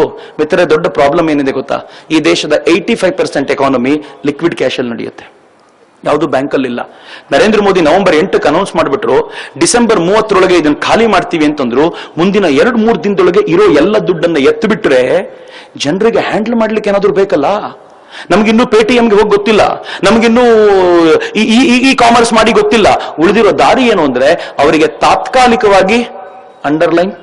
ತಾತ್ಕಾಲಿಕವಾಗಿ ಅವ್ರಿಗೆ ವ್ಯವಸ್ಥೆ ಮಾಡಿಕೊಡ್ಬೇಕು ಅಂತ ಆ ನೋಟ್ಗಳನ್ನ ಜಾರಿಗೆ ತಗೊಂಡ್ ಬಂದ್ರು. 2,000 ರೂಪಾಯಿ ನೋಟ್ ಕ್ವಾಲಿಟಿ ಇಲ್ಲ, ಅದನ್ನ ಲಿಪ್ಸ್ಟಿಕ್ ಆಗಿ ಬಳಸಬಹುದು ಅಂತ ಕೆಲವರು ಹೇಳ್ತಾರೆ. ಮಿತ್ರರೇ, ಯಾರು ಲಿಪ್ಸ್ಟಿಕ್ ಆಗಿ ಬಳಸ್ತಾರೋ ಇಲ್ವೋ ಗೊತ್ತಿಲ್ಲ, ಆದ್ರೆ ಒಂದಂತೂ ಸತ್ಯ, ಈ 2,000 ರೂಪಾಯಿ ಏನು ಪ್ರಿಂಟ್ ಆಗಿದೆ 100% ಇಂಡಿಯನ್ ಪೇಪರ್ ಮೇಲೆ ಪ್ರಿಂಟ್ ಆಗಿದೆ ಅನ್ನುವಂತ ಹೆಮ್ಮೆ ಇದೆ. ಅದು ಬ್ರಿಟಿಷ್ ಕಂಪನಿಯ ಪೇಪರ್ ಮೇಲಲ್ಲ. ಈ 2,000 ರೂಪಾಯಿ ನೋಟು ಇಷ್ಟು ಬೇಗನೆ ಕಾಪಿ ಹೊಡಿಲಿಕ್ಕಾಗಲ್ಲ. ಈ ದೇಶದ ರಿಸರ್ವ್ ಬ್ಯಾಂಕ್ ಆಫ್ ಇಂಡಿಯಾದ ಗವರ್ನರ್ ಹೇಳಿದ್ರು, ಈ 2,000 ರೂಪಾಯಿ ನೋಟಿಗೆ ನಾವು ಬಳಸಿರುವಂತ ಸೆಕ್ಯೂರಿಟಿ ಫೀಚರ್ ಏನಿದೆ ಅಂತಂದ್ರೆ, ನಾನು ಹೇಳಿದ್ದಲ್ಲ, reserve bank of India governor, ಇದರ ಅರ್ಥ ಏನು ಅನ್ನೋದು ಯೋಚನೆ ಮಾಡಿ. ಮುಂದಿನ 8-9 ತಿಂಗಳುಗಳ ಕಾಲ ಇದನ್ನ ಫೇಕ್ ಮಾಡೋದು ಸಾಧ್ಯ ಇಲ್ಲ. 8-9 ತಿಂಗಳುಗಳ ಕಾಲ ಮುಂದೇನು ನಾನು ಹೇಳಲ್ಲ, ಉಳಿದಿದ್ದು ನೀವು ಯೋಚನೆ ಮಾಡಬೇಕು. ಇಷ್ಟಾದ್ರೂ 2,000 ರೂಪಾಯಿ ನೋಟನ್ನ ಬ್ಯಾಂಕಿಗೆ ತರದೆ ಕೂಡಿಟ್ಕೋಬೇಕು ಅಂದ್ರೆ ಇಟ್ಕೊಳ್ಳಿ. ಮತ್ತೊಂದಿನ ಮೋದಿ ಹೇಳ್ತಾರೆ ನಾಳೆಯಿಂದ ನಡೆಯಲ್ಲ ಇದು ಅಂತ, ಮತ್ ಕಣ್ಣೀರಿಡಿ ಯಾರೇನ್ ಮಾಡ್ಬೇಕು? ಒಂದ್ ಫೈನ್ ಡೇ ಎಲ್ಲ ಹೋಗುತ್ತೆ. ಎಲ್ಲವನ್ನೂ ತಗೊಂಡ್ ಬಂದು ಬ್ಯಾಂಕಿಗೆ ಇಟ್ಟರೆ ಬಚಾವಾದ್ವಿ. ಇನ್ನು ಮುಂದೆ ಧೈರ್ಯವಾಗಿರಿ ಅಂತ ನಾನು ಪ್ರಾಮಾಣಿಕ. ನರೇಂದ್ರ ಮೋದಿ ಹೇಳಿದ್ರಲ್ಲ, 2.5 ಲಕ್ಷ ರೂಪಾಯಿ ಅಷ್ಟು ಹಣ ನಿಮ್ದಿದ್ದು ಕೂಡಿಟ್ಟಿದ್ರೆ ತಗೊಂಡ್ ಬನ್ನಿ, कोई माय का लाल आपको टच भी नहीं करेगा ಅಂತ, आपके पास भी नहीं आएगा. ಯಾವ ಟ್ಯಾಕ್ಸ್ ಅಧಿಕಾರಿಯೂ ನಿಮ್ಮ ಹತ್ರಕ್ಕೆ ಬರಲ್ಲ. ನಂಗೆ ಗೊತ್ತು ಈ ದೇಶದ ತಾಯಂದ್ರು ಕೂಡಿಟ್ಟಿದ್ದಾರೆ ಅಂತ, ತಗೊಂಬನ್ನಿ, ಯಾರು ಕೇಳಲ್ಲ ನಿಮ್ಮನ್ನ ಅಂತ. ಅನ್ಅಕೌಂಟೆಡ್ ಮನಿ ಇಟ್ಕೊಂಡವ್ರಿಗೆ ಮಾತ್ರ ಟೆನ್ಷನ್. ಕೆಲವರಂತೂ ಏನ್ ಮಾಡಿದ್ರು ಗೊತ್ತಾ, ಈ ದೇಶದಲ್ಲಿ ಯಾರ್ಯಾರು ಜನ್ಧನ್ ಅಕೌಂಟ್ ಮಾಡಿದ್ರೋ ಅವ್ರಿಗೆಲ್ಲ ಹಂಚ್ಬಿಟ್ಟು ದುಡ್ಡಿಟ್ಕೋ, ಪರ್ಸೆಂಟೇಜ್ ತಗೊಂಡು ಆಮೇಲೆ ಕೊಡು ಅಂತ. ಮಜಾ ಏನಾಗಿದೆ ಗೊತ್ತಾ, ಮೊನ್ನೆ ನರೇಂದ್ರ ಮೋದಿ ಅವರ ಥಾಟ್ ಪ್ರೊಸೆಸ್ ನಡೀತಾ ಇದೆ. ನಂಗಿನ್ನೂ ಗೊತ್ತಿಲ್ಲ, ಇದು ಅನೌನ್ಸ್ ಆಗ್ಬೋದು ನಾಳೆ ನಾಡಿದ್ರೊಳಗೆ. ಎಷ್ಟು ಅಕೌಂಟ್ಗಳು ಜನ್ಧನ್ ಅಕೌಂಟ್ ನಲ್ಲಿ 0 ಬ್ಯಾಲೆನ್ಸ್ ಇದ್ವೋ, ಹೇಗೆ ಅಮ್ಮನ ಬಳಿಗೆ ಖಾಲಿ ಹುಂಡಿ ತಗೊಂಡೋದ್ರೆ ಅಮ್ಮ 10 ರೂಪಾಯಿ ಹಾಕಿ ಹುಂಡಿ ಖಾಲಿ ಇಡಬೇಡ ಅಂತ ಹೇಳ್ತಾಳೋ, ಈ ದೇಶದ ಅಮ್ಮ ನರೇಂದ್ರ ಮೋದಿ ಈ ದೇಶದಲ್ಲಿ ಯಾರ್ಯಾರು 0 ಬ್ಯಾಲೆನ್ಸ್ ಹುಂಡಿ ಇಟ್ಟಿದ್ದಾರೋ ಅವರಿಗೆಲ್ಲ 10,000 ರೂಪಾಯಿನ ಅವರ ಅಕೌಂಟ್ಗೆ ಹಾಕ್ತೀನಿ ಅಂತ ಹೇಳಲಿಕ್ಕೆ ಹೊರಟಿದ್ದಾರೆ. 10,000 ರೂಪಾಯಿ ಹಾಕಿದ ಅಕೌಂಟ್ ಅಂತಾದ್ರೆ ಅದು ಬಡತನದವರ ಅಕೌಂಟ್ ಅಂತ ಸಹಜವಾಗಿ ಲೆಕ್ಕಕ್ಕೆ ಸಿಗುತ್ತೆ. ಮುಂದಿನ ಲೆಕ್ಕಾಚಾರ ಹೆಂಗಾಗತ್ತೆ ಅಂತ ಲೆಕ್ಕ ಹಾಕೊಳ್ಳಿ. ಹಿಂಗಾಗಿ ಯಾರ್ದಾದ್ರೂ ಬಡವರ ಜನ್ಧನ್ ಅಕೌಂಟ್ ಇದ್ದು ಅದಕ್ಕೇನಾದ್ರೂ ಬೇರೆಯವ್ರ ದುಡ್ಡು ತಗೊಂಡು ತುಂಬಿಸ್ಬಿಟ್ರೆ ನೀವಿನ್ ಮುಂದೆ ಬಡವರಾಗಿರಲ್ಲ, ಸರ್ಕಾರದ ಲೆಕ್ಕಾಚಾರದಿಂದ ಆಚೆ ಇರ್ತೀರಿ. ಈ ಮನುಷ್ಯ ಬಹಳ ಕಿರಾತಕ, ನೀವು ಅನ್ಕೊಂಡಷ್ಟು ಆರ್ಡಿನರಿ ಆಗಿಲ್ಲ.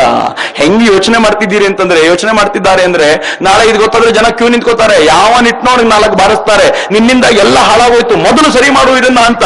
ಒಟ್ಟಲ್ಲಿ ಪರಿಸ್ಥಿತಿ ಹೆಂಗಿದೆ ಅಂತಂದ್ರೆ, ಈ ದೇಶದಲ್ಲಿ ಇನ್ನು ಮುಂದೆ ಈ ತರದ ಸರ್ಕ್ಯುಲೇಷನ್ ನಡೀದೇ ಇರೋ ತರ ನೋಡುವಂತ ದೊಡ್ಡ ವ್ಯವಸ್ಥೆಯನ್ನ ನರೇಂದ್ರ ಮೋದಿ ತಗೊಂಡ್ಬಂದಿದ್ದಾರೆ. ನಾವು 3 ಕೇಳಿದ್ರಲ್ಲಿ ಒಂದು ನರೇಂದ್ರ ಮೋದಿ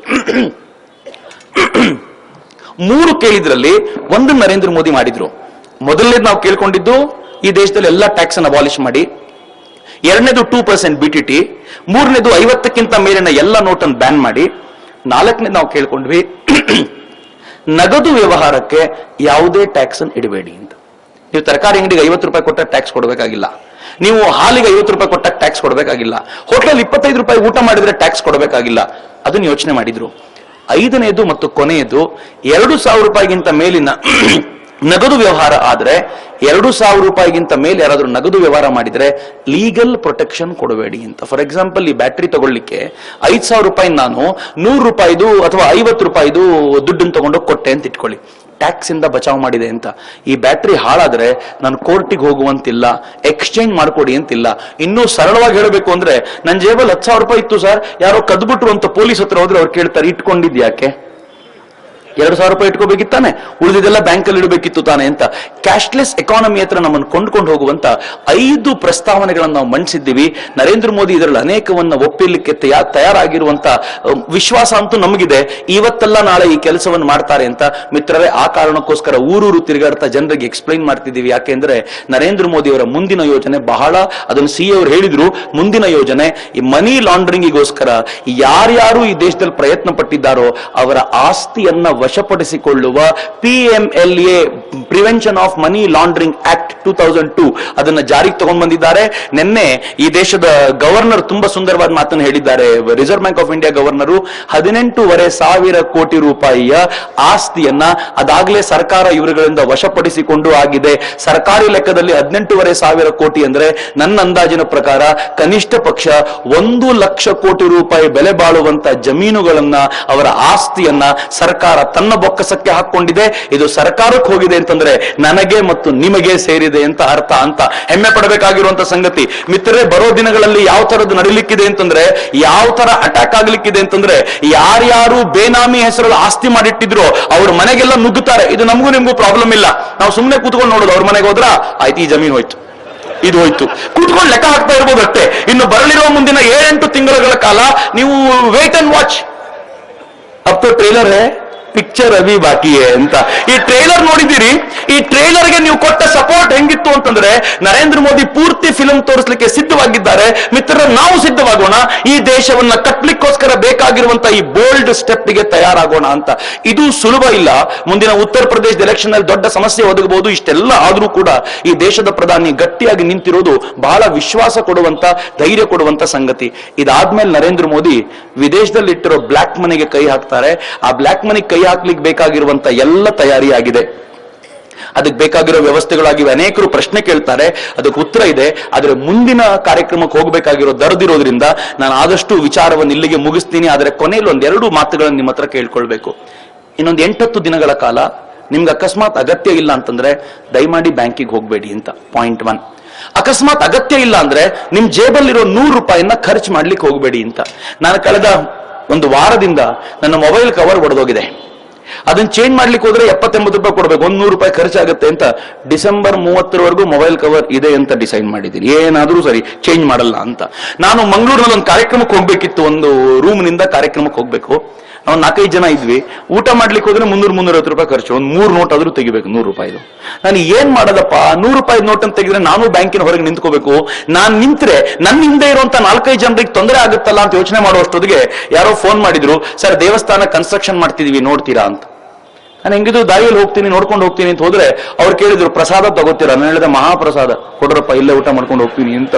ಹೆಂಗಿದೆ ಅಂತಂದ್ರೆ, ಒಬ್ಬ ಸ್ವಾಮೀಜಿನ ನಂಗೆ ಹೇಳ್ತಿದ್ರು, ಚಕ್ರವರ್ತಿ ಈ ಪುಣ್ಯಾತ್ಮ ಏನ್ ಮಾಡಿದ್ರು ಅಂದ್ರೆ 4,000 ರೂಪಾಯಿಲಿ ಒಂದಿಡೀ ವಾರ ಬದುಕೋದು ಹೆಂಗೆ ಅಂತ ನಮ್ಗೆಲ್ರಿಗೂ ಪಾಠ ಮಾಡಿಬಿಟ್ರು.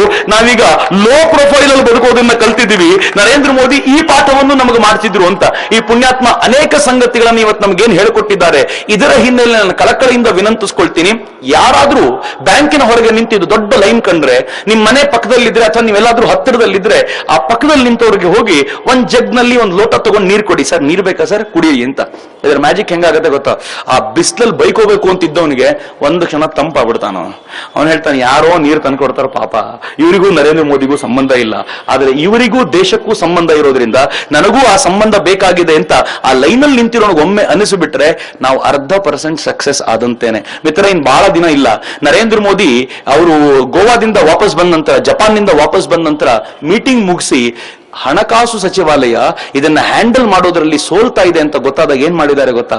ಇನ್ನು ಮುಂದೆ ಹಣಕಾಸು ಸಚಿವಾಲಯ ಹ್ಯಾಂಡಲ್ ಮಾಡೋದು ಬೇಡ, ಪ್ರಧಾನಮಂತ್ರಿ ಕಚೇರಿಯೇ ಇದನ್ನ ಹ್ಯಾಂಡಲ್ ಮಾಡುತ್ತೆ ಅಂತ ಸ್ಪಷ್ಟವಾದ ಮಾತುಗಳನ್ನು ಹೇಳಿ ನರೇಂದ್ರ ಮೋದಿ ಏನ್ ಮಾಡಿದ್ದಾರೆ, ತಾವು 2 ಗಂಟೆಗೊಮ್ಮೆ ಇದನ್ನು ಮಾನಿಟರ್ ಮಾಡ್ತಾ ಇದ್ದಾರೆ ಕೂತ್ಕೊಂಡು ಏನಾಗ್ತಿದೆ ಅಂತ. ಐಡಿಯಾಸ್ ಹೆಂಗ್ ಬಂದಿದೆ ಗೊತ್ತಾ? ಆ ಮನುಷ್ಯ ಟೀಮ್ ಮಾರ್ತಿದ್ದ ಡೌಟ್ ನನಗೆ. ಒಬ್ಬ ಟೀಮ್ ಮಾರೋನಿಗೆ ಇಂಥದೆಲ್ಲ ಐಡಿಯಾ ಹೆಂಗ್ ಬರ್ಲಿಕ್ಕೆ ಸಾಧ್ಯ ಅಂತ ಅವ್ರ ಯೋಚನೆ ಎಲ್ಲಿವರೆಗೂ ತಗೊಂಡ್ಬಂದಿದ್ದಾರೆ ಅಂತಂದ್ರೆ, ನೀವು ಪೆಟ್ರೋಲ್ ಬಂಕಿಗೆ ಹೋದ್ರೆ ಅಲ್ಲೊಂದು ಮಿಷಿನ್ ಇರುತ್ತೆ ಇನ್ಮೇಲೆ. ಇನ್ನು ಎಲ್ಲ ಪೆಟ್ರೋಲ್ ಬಂಕ್ಗೂ ಬಂದಿಲ್ಲ, ಬಹುತೇಕ ದೇಶದಲ್ಲಿ ಹಬ್ಸಿದ್ದಾರೆ. ಆ ಮಿಷಿನ್ಗೆ ನೀವು ಕಾರ್ಡ್ ಸ್ವೈಪ್ ಮಾಡಿದ್ರೆ, ನೀವು ಎಷ್ಟು ಅಮೌಂಟ್ ಬೇಕು ಅಂತ ಬರೆದ್ರೆ ಪೆಟ್ರೋಲ್ ಬಂಕ್ ನಲ್ಲಿರುವಂತ ಅಲ್ಲಿನ ಕ್ಯಾಶಿಯರ್ ನಿಮ್ಗೆ ಆ ದುಡ್ಡು ಕೊಡ್ತಾನೆ, ತಗೊಂಡೋಗಿ ಅಂತ. ಅವನ ಹತ್ರ ಕಲೆಕ್ಷನ್ ಆಗಿರೋ ದುಡ್ಡು ಅವನ್ ಬ್ಯಾಂಕಿಗೆ ತಂದು ಕಟ್ಟಬೇಕು. ಅವನು ಕೊಟ್ಟಿರುವಂತ ದುಡ್ಡನ್ನ ಬ್ಯಾಂಕ್ ಇನ್ನೊಬ್ಬರಿಗೆ ಹಂಚಬೇಕು. ಅದ್ರ ಬದಲು ನೀನೇ ಅಲ್ಲಿ ಹಂಚು, ಇಲ್ಲಿ ಕಾರ್ಡ್ ಸ್ವೈಪ್ ಮಾಡು, ಉಳಿದಿದ್ದು ನಮ್ಮ ಸಾಫ್ಟ್ವೇರ್ ಮ್ಯಾನೇಜ್ ಮಾಡುತ್ತೆ ಅಂತ ಸಾಫ್ಟ್ವೇರ್ ಮ್ಯಾನೇಜ್ಮೆಂಟಿನ ಮೂಲಕ ಪೆಟ್ರೋಲ್ ಬಂಕ್ ಅನ್ನೇ ATM ಆಗಿ ಕನ್ವರ್ಟ್ ಮಾಡಿಬಿಟ್ರಲ್ಲ, ಏನ್ ದೊಡ್ಡ ಐಡಿಯಾ ಗೊತ್ತೇನು? ಮೈಸೂರಿನಲ್ಲಿ ಯಾವ್ದಾದ್ರು ಒಂದು ದೊಡ್ಡ ಅಂಗಡಿ ತುಂಬಾ ಬಿಸ್ನೆಸ್ ಮಾಡುತ್ತೆ ಅಂತ ಗೊತ್ತಾದ್ರೆ ಯಾವ್ದಾದ್ರು ಒಂದು ಬ್ಯಾಂಕಿನ ಜೊತೆ ಟೈಅಪ್ ಮಾಡ್ಕೊಂಡ್ರೆ ಅಲ್ಲಿ ಬಂದಿರುವಂತ ಮಿಷನ್ ಇಟ್ಕೊಂಡು ಅಲ್ಲೆಲ್ಲ ಲೈನ್ ನಿಲ್ಲೋ ಬದಲು ಇವರು ವ್ಯಾಪಾರವೂ ಮಾಡ್ಕೊಂಡು ಬೇಕಾದ ದುಡ್ಡನ್ನು ತೆಗೆದುಕೊಂಡು ಹೋಗಬಹುದಾದಂತ ವಾತಾವರಣ ನಿರ್ಮಾಣ ಮಾಡಿದ್ದಾರಲ್ಲ, ಗ್ರೇಟ್. ನಂಗೆ ತೆಲಂಗಾಣದಲ್ಲಿ ನಡೆದ ಘಟನೆ ಬಹಳ ಪ್ರೇರಣಾದಾಯಿ. ತೆಲಂಗಾಣದಲ್ಲಿ ಈ ರೈತರಿಗೆ ಅಥವಾ ತರಕಾರಿ ಮಾರಾಟ ಮಾಡೋರು ವ್ಯಾಪಾರ ಕಡಿಮೆ ಆಗೋಯ್ತಂತೆ 4 ದಿನ. 5 ರೂಪಾಯಿ 10 ರೂಪಾಯಿ 20 ರೂಪಾಯಿ ಸಿಕ್ಕಿಲ್ಲ ಅಂತ. ಕೊನೆಗೆ ಅಲ್ಲಿನ ಜಿಲ್ಲಾ ಪಂಚಾಯತ್ ಅವರು, ಅಲ್ಲಿನ ಹಳ್ಳಿನವ್ರು ಏನ್ ಮಾಡಿದ್ರು, 5 ರೂಪಾಯಿ 10 ರೂಪಾಯಿ 20 ರೂಪಾಯಿದು ಕೂಪನ್ ಮಾಡಿದ್ರು. ಕೂಪನ್ ಮಾಡಿ 500 ರೂಪಾಯಿ ಕೊಟ್ಟವರಿಗೆ ಕೂಪನ್ ಕೊಟ್ಟರು ತಗೊಂಡೋಗಿ ಅಂತ. ಅವ್ರು ಕೂಪನ್ ಕೊಟ್ಟು ತರಕಾರಿನ ಕೊಂಡ್ಕೊಂಡ್ರು. ಉಳಿದಿರೋ ಕೂಪನ್ ತಂದು ಕೊಟ್ರೆ ಉಳಿದಿರೋ ಹಣ ಅವ್ರಿಗೆ ಸಿಗುತ್ತೆ. ತರಕಾರಿ ಮಾರಾಟ ಮಾಡಿದವನು ಸಂಜೆ ಕೂಪನ್ ಅಷ್ಟು ತಂದು ಕೊಟ್ರೆ ಆ ಕೂಪನ್ ತಗೊಂಡು ಅಷ್ಟು ಹಣವನ್ನು ಅವನು ವಾಪಸ್ ಕಳಿಸ್ಕೊಡ್ತಾ ಬಿಸಿನೆಸ್ಸಿಗೂ ತೊಂದರೆ ಇಲ್ದಂತೆ ಈ ದೇಶ ತಯಾರಾಗುತ್ತಲ್ಲ. ದೇಶ ಗ್ರೇಟ್ ರೀ.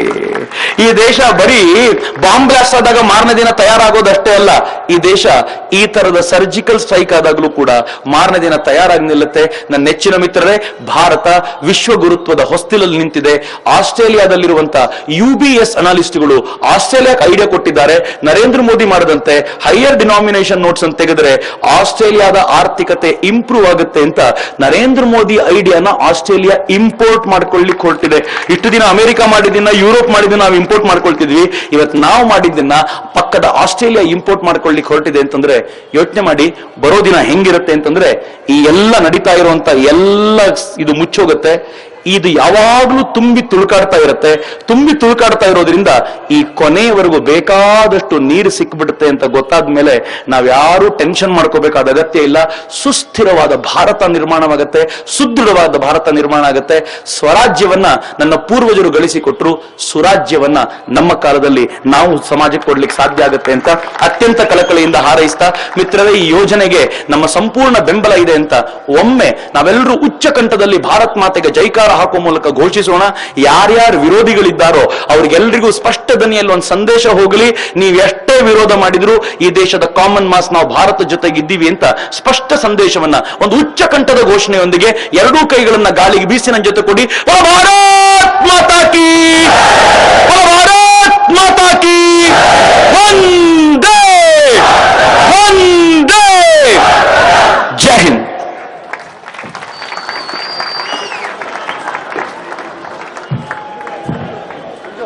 ಹಲೋ,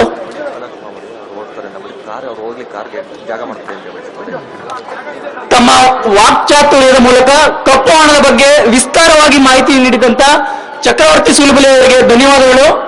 ಹಾಗೆ ವೇದಿಕೆ ಮೇಲೆ ಇರ್ತಕ್ಕಂಥ ಗಣ್ಯರಿಗೆ, ಯುವ ಬ್ರಿಗೇಡ್ ಹಾಗೂ ನಮ್ಮ ಮೈಸೂರು ಫೌಂಡೇಶನ್ ವತಿಯಿಂದ ಹೃತ್ಪೂರ್ವಕವಾದ ವಂದನೆಗಳು. ಹಾಗೆ ಈ ಕಾರ್ಯಕ್ರಮದ ಅಭೂತಪೂರ್ವ ಯಶಸ್ಸಿಗೆ ಕಾರಣರಾಗಿರ್ತಕ್ಕಂಥ ಮೈಸೂರಿನ ಸಮಸ್ತ ಜನತೆಗೆ ಹಾಗೂ ಇಲ್ಲಿ ನೆರೆದಿರ್ತಕ್ಕಂಥ ಆರಕ್ಷಕ ಸಿಬ್ಬಂದಿಯವರಿಗೆ, ಮಾಧ್ಯಮ ಮಿತ್ರರಿಗೆ, ಎಲ್ಲರಿಗೂ ಹಾಗೂ ಪ್ರತ್ಯಕ್ಷವಾಗಿ ಪರೋಕ್ಷವಾಗಿ ಸಹಕರಿಸಿದಂತ ಪ್ರತಿಯೊಬ್ಬರಿಗೂ ಹೃದಯಪೂರ್ವಕ ವಂದನೆಗಳು.